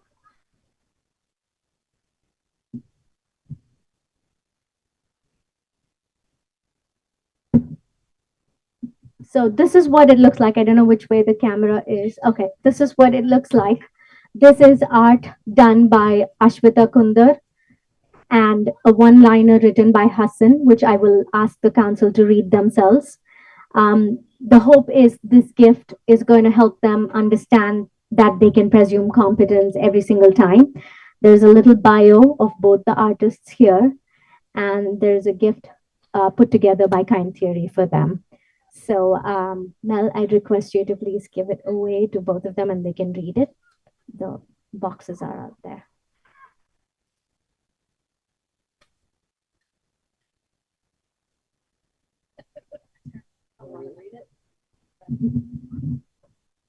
She could.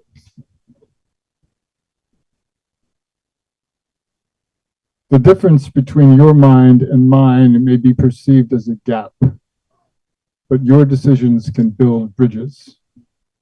Wonderful.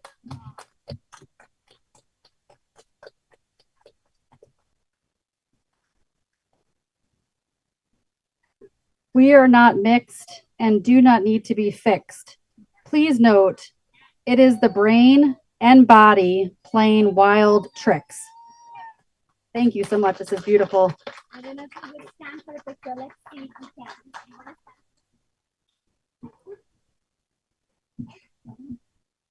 Right over there. Okay. It's okay. We can skip a picture. We can skip a picture. Okay, take it later. That's fine. We can just take their picture. Okay. That's fine. Okay. Go ahead. Okay, we can do that.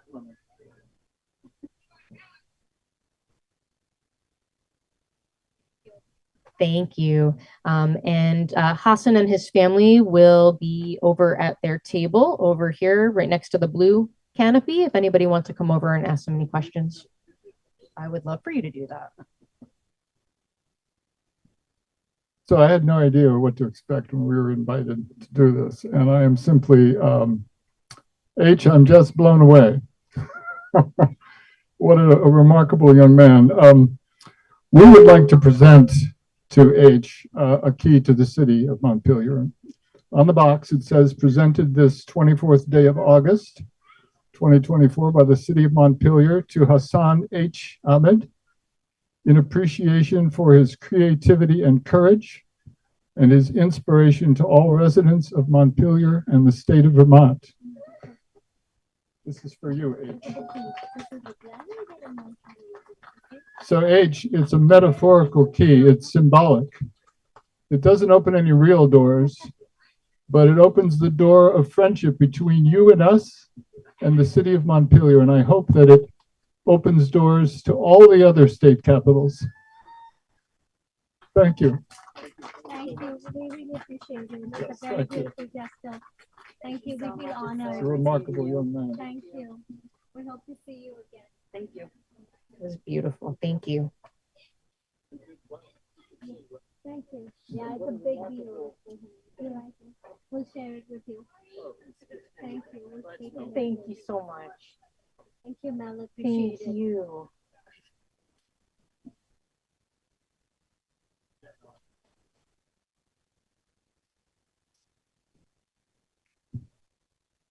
So many organizations have been working hard to improve their workplaces so that all employees feel like they belong.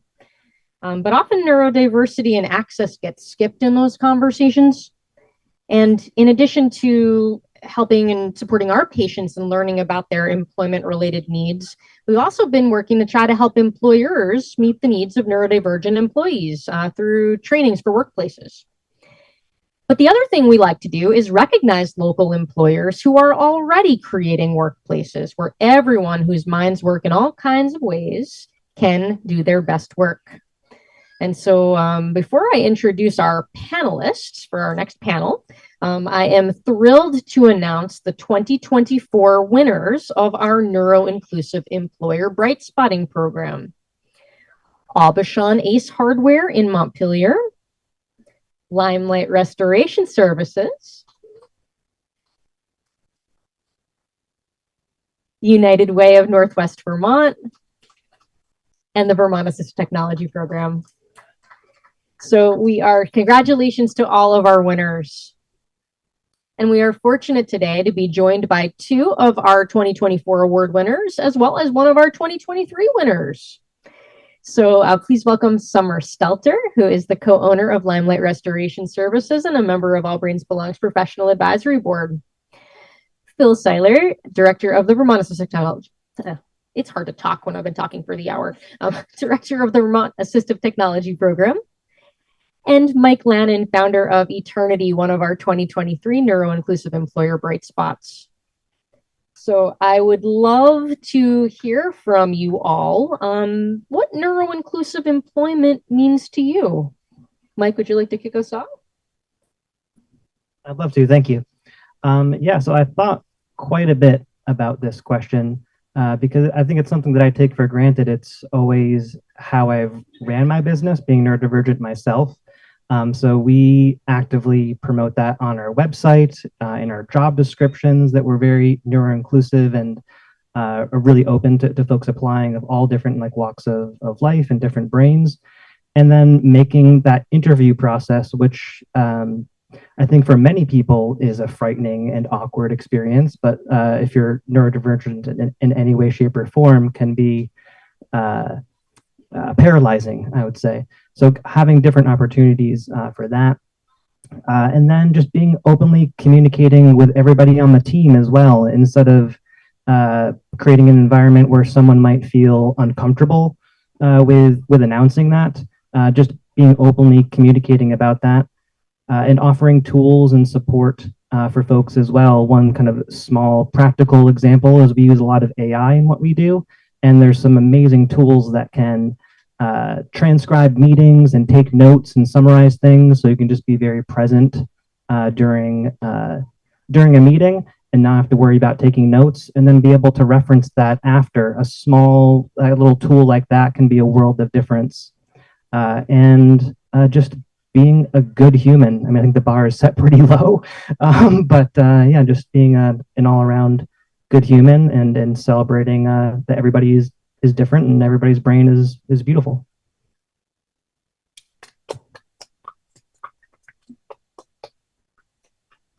Who wanted to go next?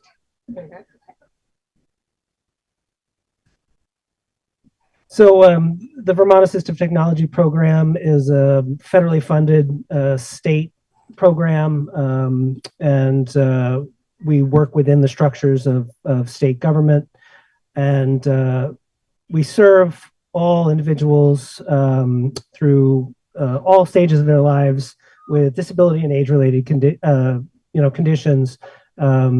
And we provide assistive technology as a lending library to help people live and recreate and enjoy life more fully. And so it was really important to me when I was recruiting for my team to make sure that I had individuals who are representative of the community we served, because it just allows those individuals to feel more at ease accessing our services and being part of the work we do. So I really went out of my way to make sure that we were searching the widest pool of candidates we could. And then I would also say that, we know that monocultures are brittle and they lack resiliency. And so by having a really diverse team, both with physical disabilities and neurodiverse, we've really been able to learn from each other, grow from each other.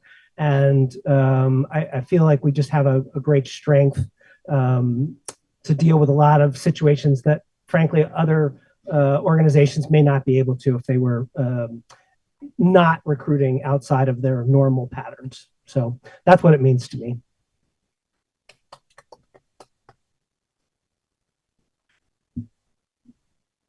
I've never talked on a microphone, so this is kind of weird.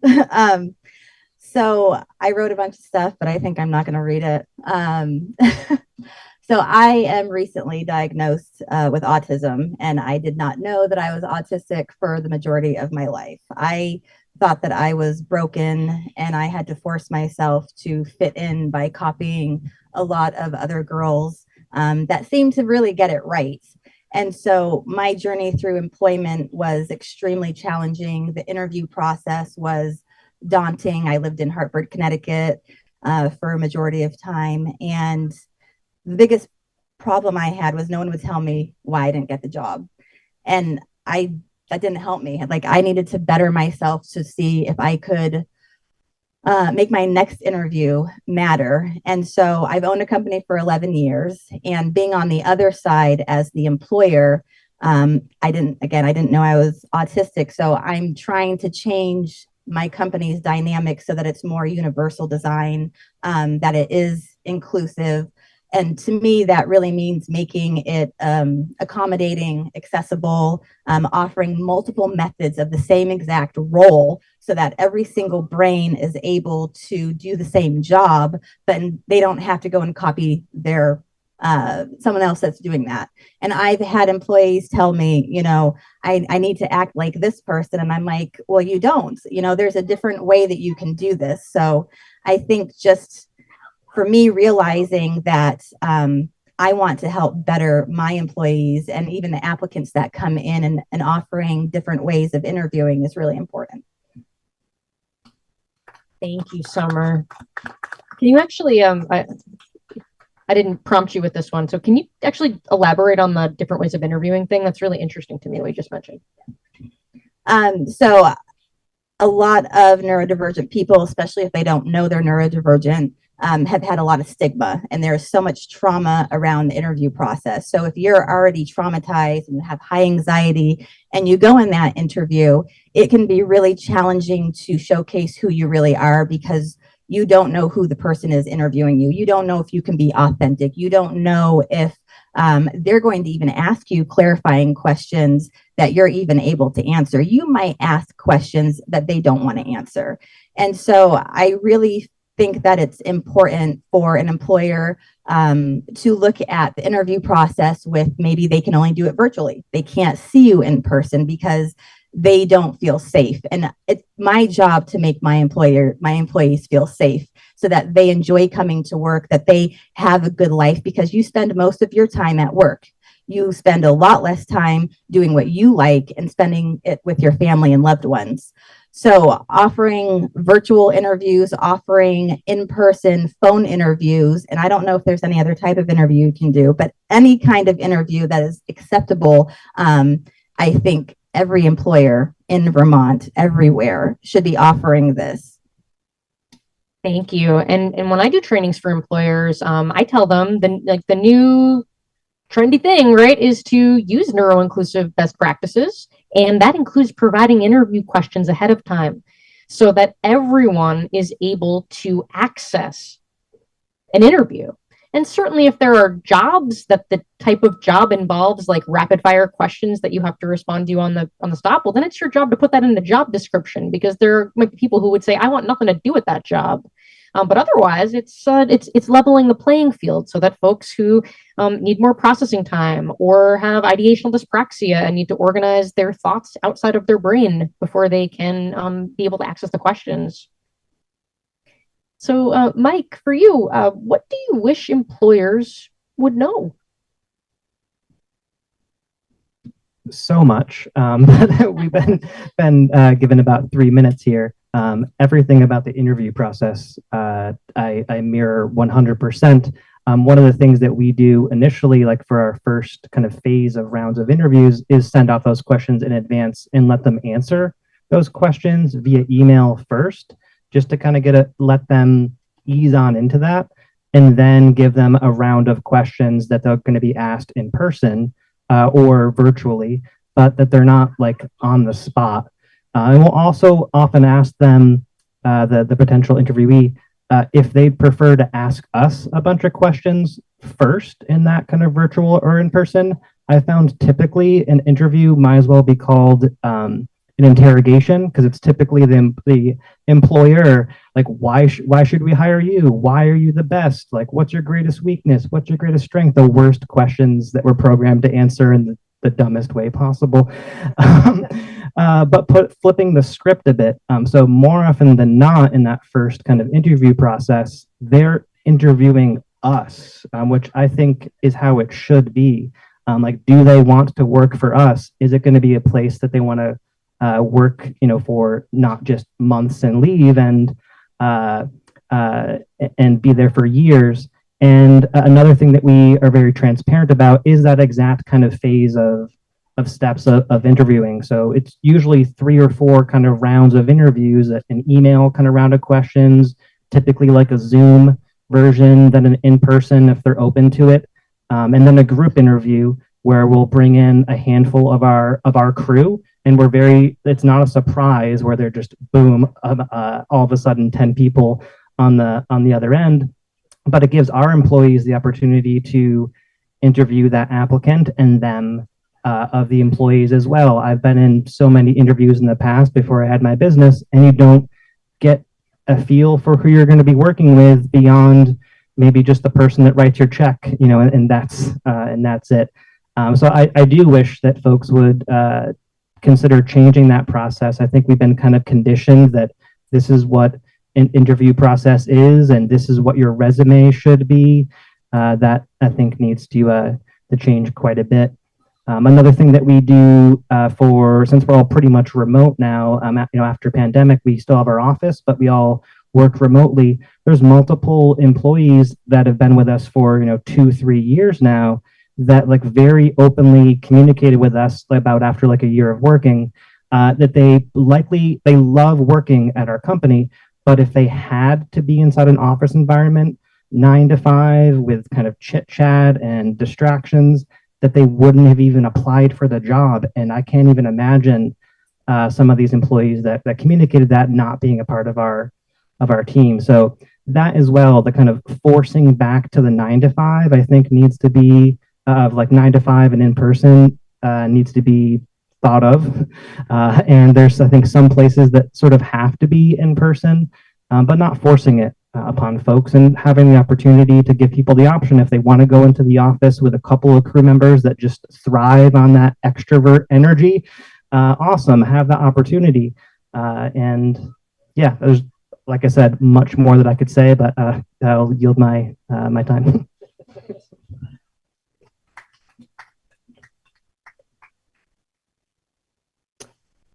So I would say on top of that, it's actually not hard to accommodate people. And it just requires a little bit of patience, a little bit of time, and a little bit of thought. And then you can make diverse schedules. You can find ways that they can still get the job done because they're excellent at doing the job, but it's some of the other stuff that's sort of part of the job, but really isn't actually that important. So finding a way to accommodate them, I think, again, it's easy and important.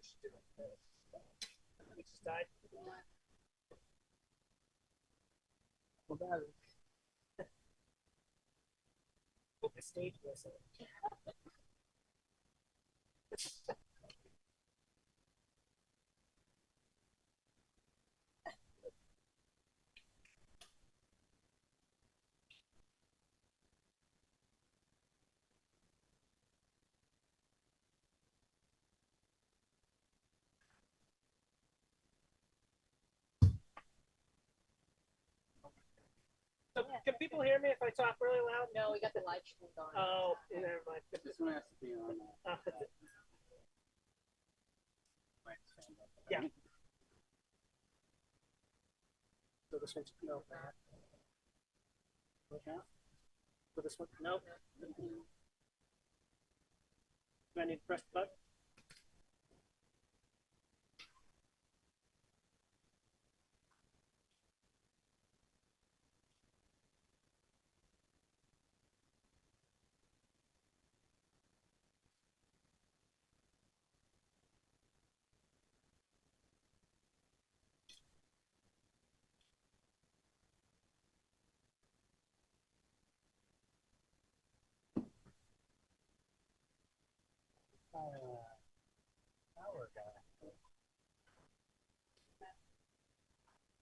What are you plugged into?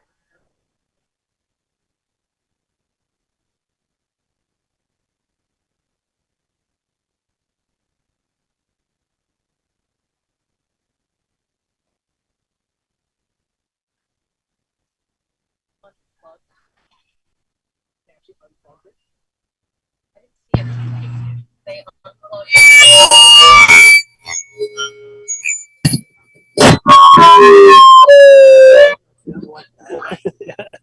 Sorry.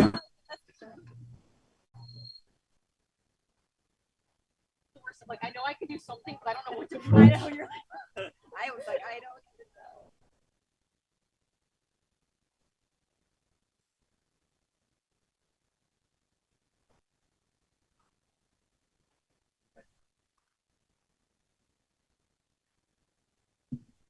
All right. Nope.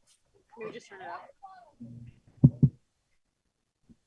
Okay, so two other thoughts on what employers need to know.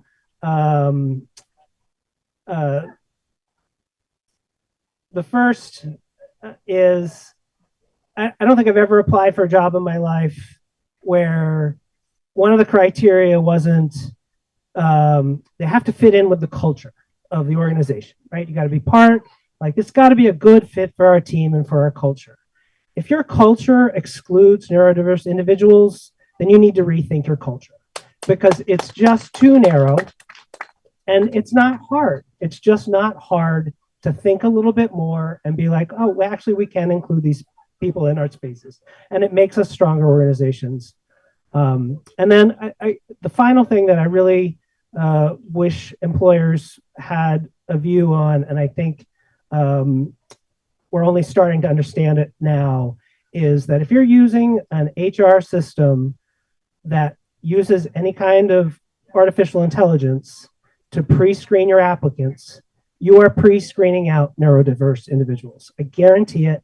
These systems are not designed for the outliers and for the people at the edges of the star diagrams, and you are missing valuable candidates. So really be careful with that and ask hard questions of your software suppliers, because this is a problem that's only going to get worse. The AI is moving much faster than there's a speaker that I saw recently who says we want AI to move at the speed of trust, and it is not. You know, it's running and it's like, we'll make mistakes, but we'll fix them in the next version. Well, actually, a lot of times that's not what happens. And so I really think it's important to understand that these systems are already in place. They are in the software tools you use, and you need to be aware of what they're doing to truly understand how you're affecting your communities. Thank you for that, Phil. A couple of things that really stood out for me. So it's Summer, you saying, you know, it's my job as an employer to make my employees feel safe. Phil, you saying it's not that hard to accommodate people. And Mike, you sharing that you actually ask your employees what they need, right? Like, this is not rocket science, right? Yeah. Summer, is there anything you want to add that you want employers to know? One thing I didn't say is one size fits all doesn't fit anywhere in life, because none of us have the same brain. Just like not one person has the same fingerprint, every single brain is unique. And for anyone that thinks that we all think alike, or they want to put their emotions on anybody, they really need to rethink that, because there's a lot of unlearning that needs to be done. And it starts when we start questioning what people's intentions are and how they make us feel. Thank you. Thank you all. Thank you so much to all of our panelists. And thank you again to Limelight Restoration Services, Eternity, Encore Renewable Energy, Blue Cross Blue Shield of Vermont, and Nelson Mullins for sponsoring today's event. Thank you. Okay, our final panel. You know, everyone wants inclusion. They just may not know what it means. And for the more than 25,000 Vermonters with long COVID, none of the systems that we currently have are supporting them in ways that they need to be supported. Imagine if you woke up tomorrow and you couldn't stand for more than 10 minutes. You might have had what you thought was, quote, just a cold, and then your body just stops functioning the way it used to. And now you're not getting the medical treatment you need. You're not being believed by society. You're often unable to work, which impacts your ability to get your basic needs met. And you're losing community from work and family and friends. And like other invisible diseases, people are losing everything and being left behind. And it doesn't need to be this way. So I am pleased to introduce Sierra Miller, family nurse practitioner, my colleague and co-pilot here at All Brains Belong, to share with us what our community wants us to know about long COVID. Thank you, Mel. So I'm Sierra, she, her pronouns. I am going to talk a little bit about just some basics of long COVID and then share some experiences from some people with long COVID. So just some basics. As Mel said, more than 25,000 Vermonters have long COVID. We know about somewhere between 10 and 30% of people who get an acute COVID infection are going to go on to develop long COVID. Estimated by how many people have had COVID in the world, that's somewhere around 400 million people, probably a lot more. Long COVID is any new or worsening symptoms after a COVID infection that last at least 4 weeks after a COVID infection. There's no tests for long COVID, which make it difficult to diagnose often. And therefore, it's underdiagnosed, and a lot of the reporting we have is undercounting. Anybody can get long COVID. That includes children, that includes people who have been vaccinated, that includes people with minimal to no symptoms, people who didn't even realize that they had COVID. You might be at higher risk for getting long COVID if you have not had COVID vaccinations or are not up to date, have had multiple COVID infections. We know that every time somebody gets a COVID infection, the risk of having long COVID increases exponentially. And if somebody's immunocompromised or has underlying health conditions or other disabilities. This is true for neurodivergent brains and neurodivergent bodies, which is one of the reasons why we do a long COVID work at All Brains Belong. As I said, there's no tests and there's no cure for long COVID right now.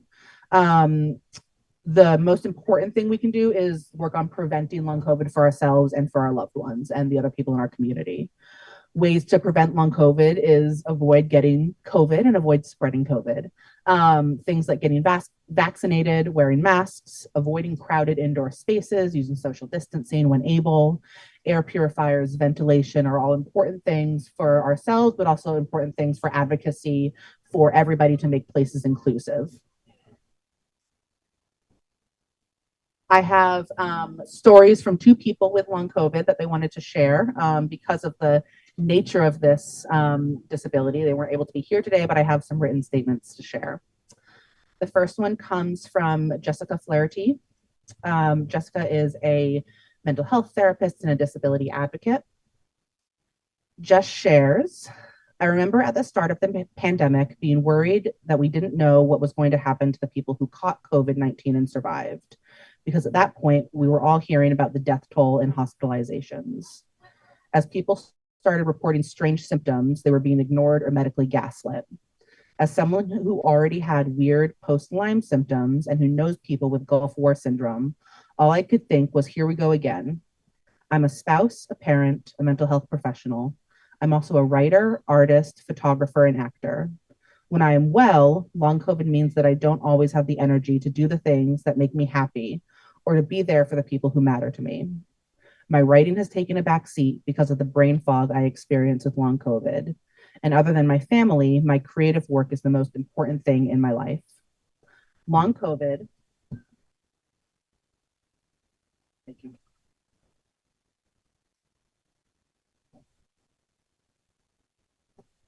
Thank you.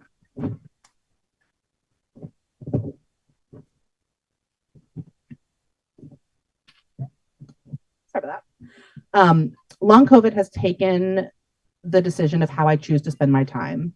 I have to work, and once I go out and do what I need to do to pay the rent, I don't have much left.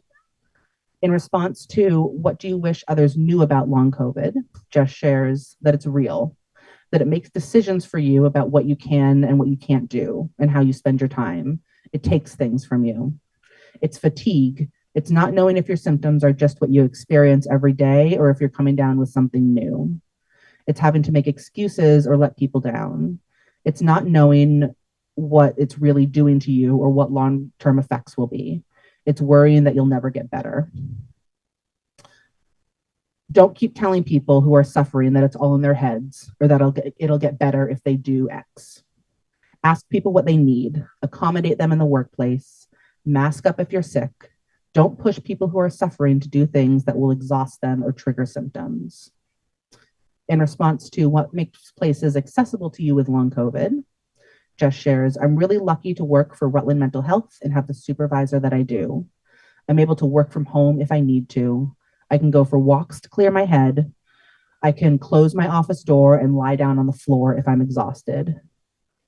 Things including virtual options, flexible timing, the ability to opt out, not being expected to engage in physical contact like handshaking, people wearing masks, being able to ask for and get some accommodations without jumping through a million hoops. And above all, being treated like what I'm going through is real, all makes me feel like a place is more accessible.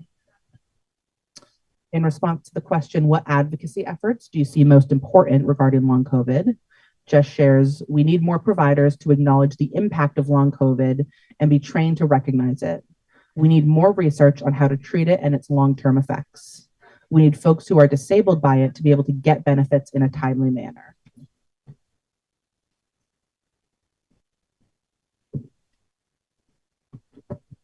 We need treatments that work to improve the quality of life of people who are suffering, and we need insurers to cover those treatments.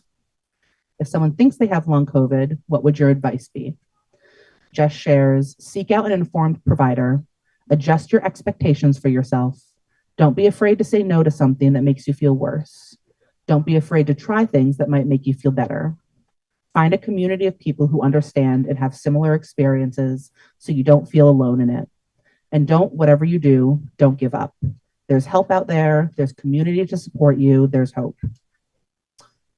Advice Jess shares to help somebody you love who's living with long COVID. Believe them. Understand that you'll have to adjust to their new normal too. Help out with things that are exhausting them. Don't give up hope, and don't give up on them. And don't let them give up on hope either. Show them you're in this together. My biggest takeaway is that long COVID will try to steal who you are. Don't let it. That is from Jess.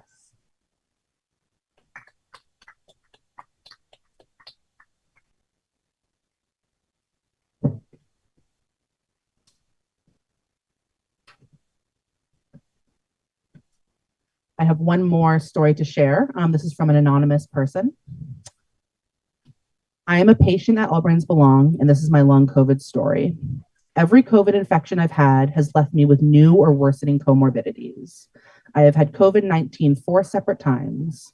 All 4 times I was infected by somebody I loved or trusted who wasn't thinking about the consequences on more vulnerable people around them.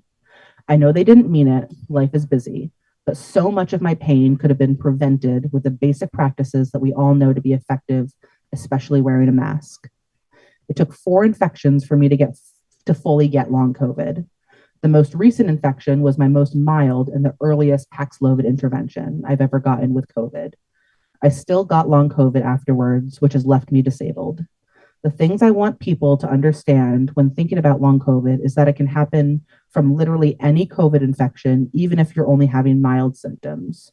COVID is not just a cold. And it is certainly not so mild now that it doesn't matter. A real quote from a family member. My disability was swift and surprising and is very invisible.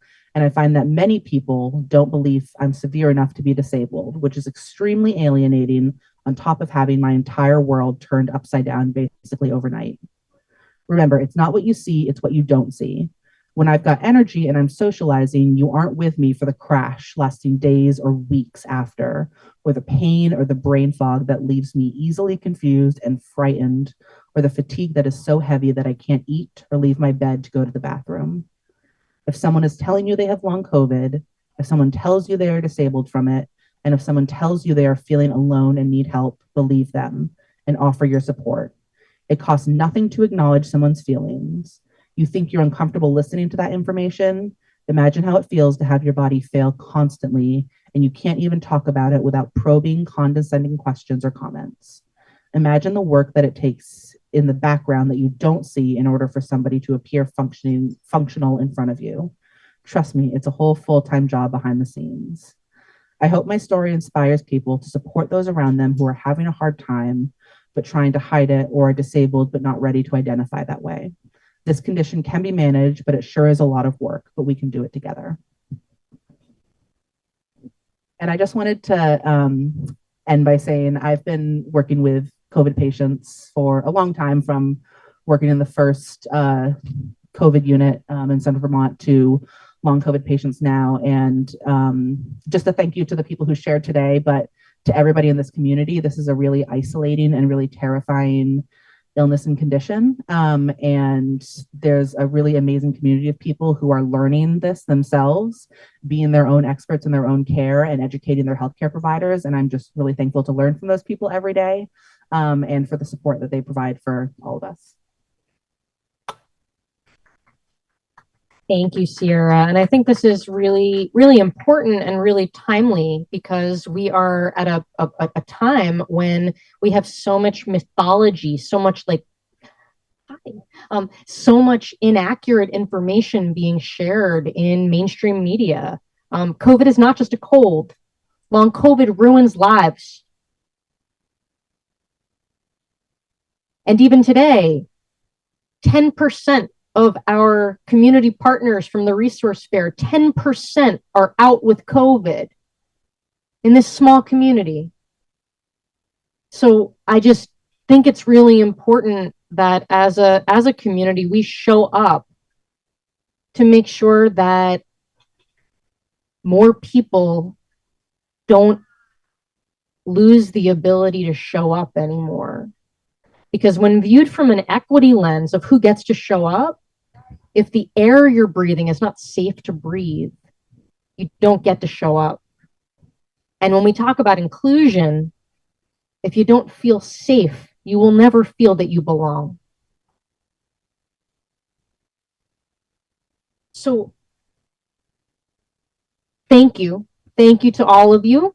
Thank you to our panelists today. Thank you to our community partners for being part of our resource fair. Thank you to our sponsors, in particular Limelight Restoration and Nelson Mullins, and to our staff, Olivia Tyler, Lizzie Perrett, Sierra Miller. A shout out to Gabe Warzella out holding it down in virtual world, and to Sarah Wilkins, who has poured her heart and soul into this event and is the executive functioning behind any of this actually happening.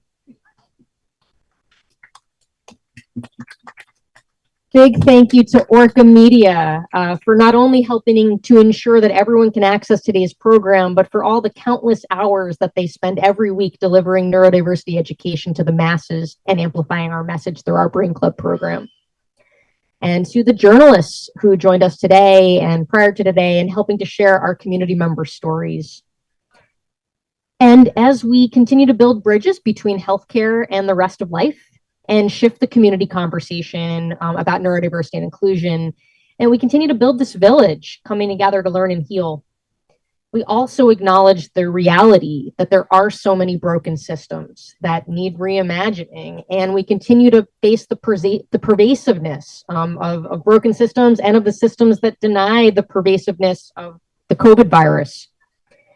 And we can continue to honor the seriousness of COVID and continue to try to model that we can gather together as a community in COVID-safe ways like we're doing today. And as I said, like when viewed from an equity lens of who gets to show up, we know that the at least 1 in 5 people who learns, thinks, and or communicates differently are at increased risk of long COVID, which is a condition that fundamentally will change someone's ability to show up. And we need everyone here at the State House and on live stream and who watch the video afterwards to use their platform to elevate the stories that you've heard today so that we can work together to build a world where everyone can feel safe, everyone gets their needs met, and everyone can belong. Thank you all so much.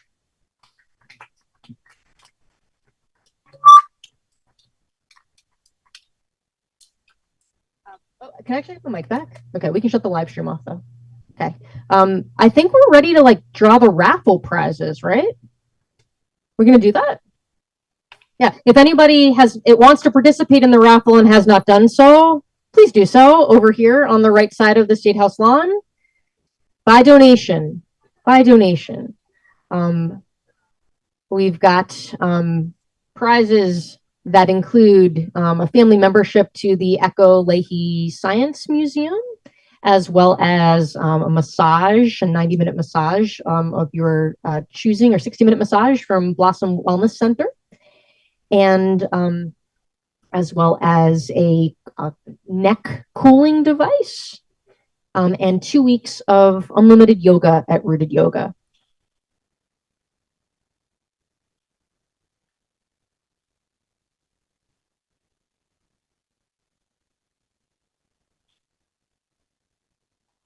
What time is it?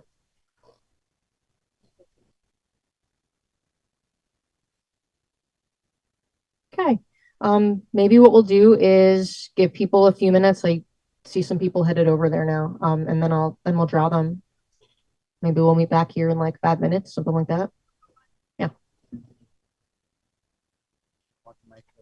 think so.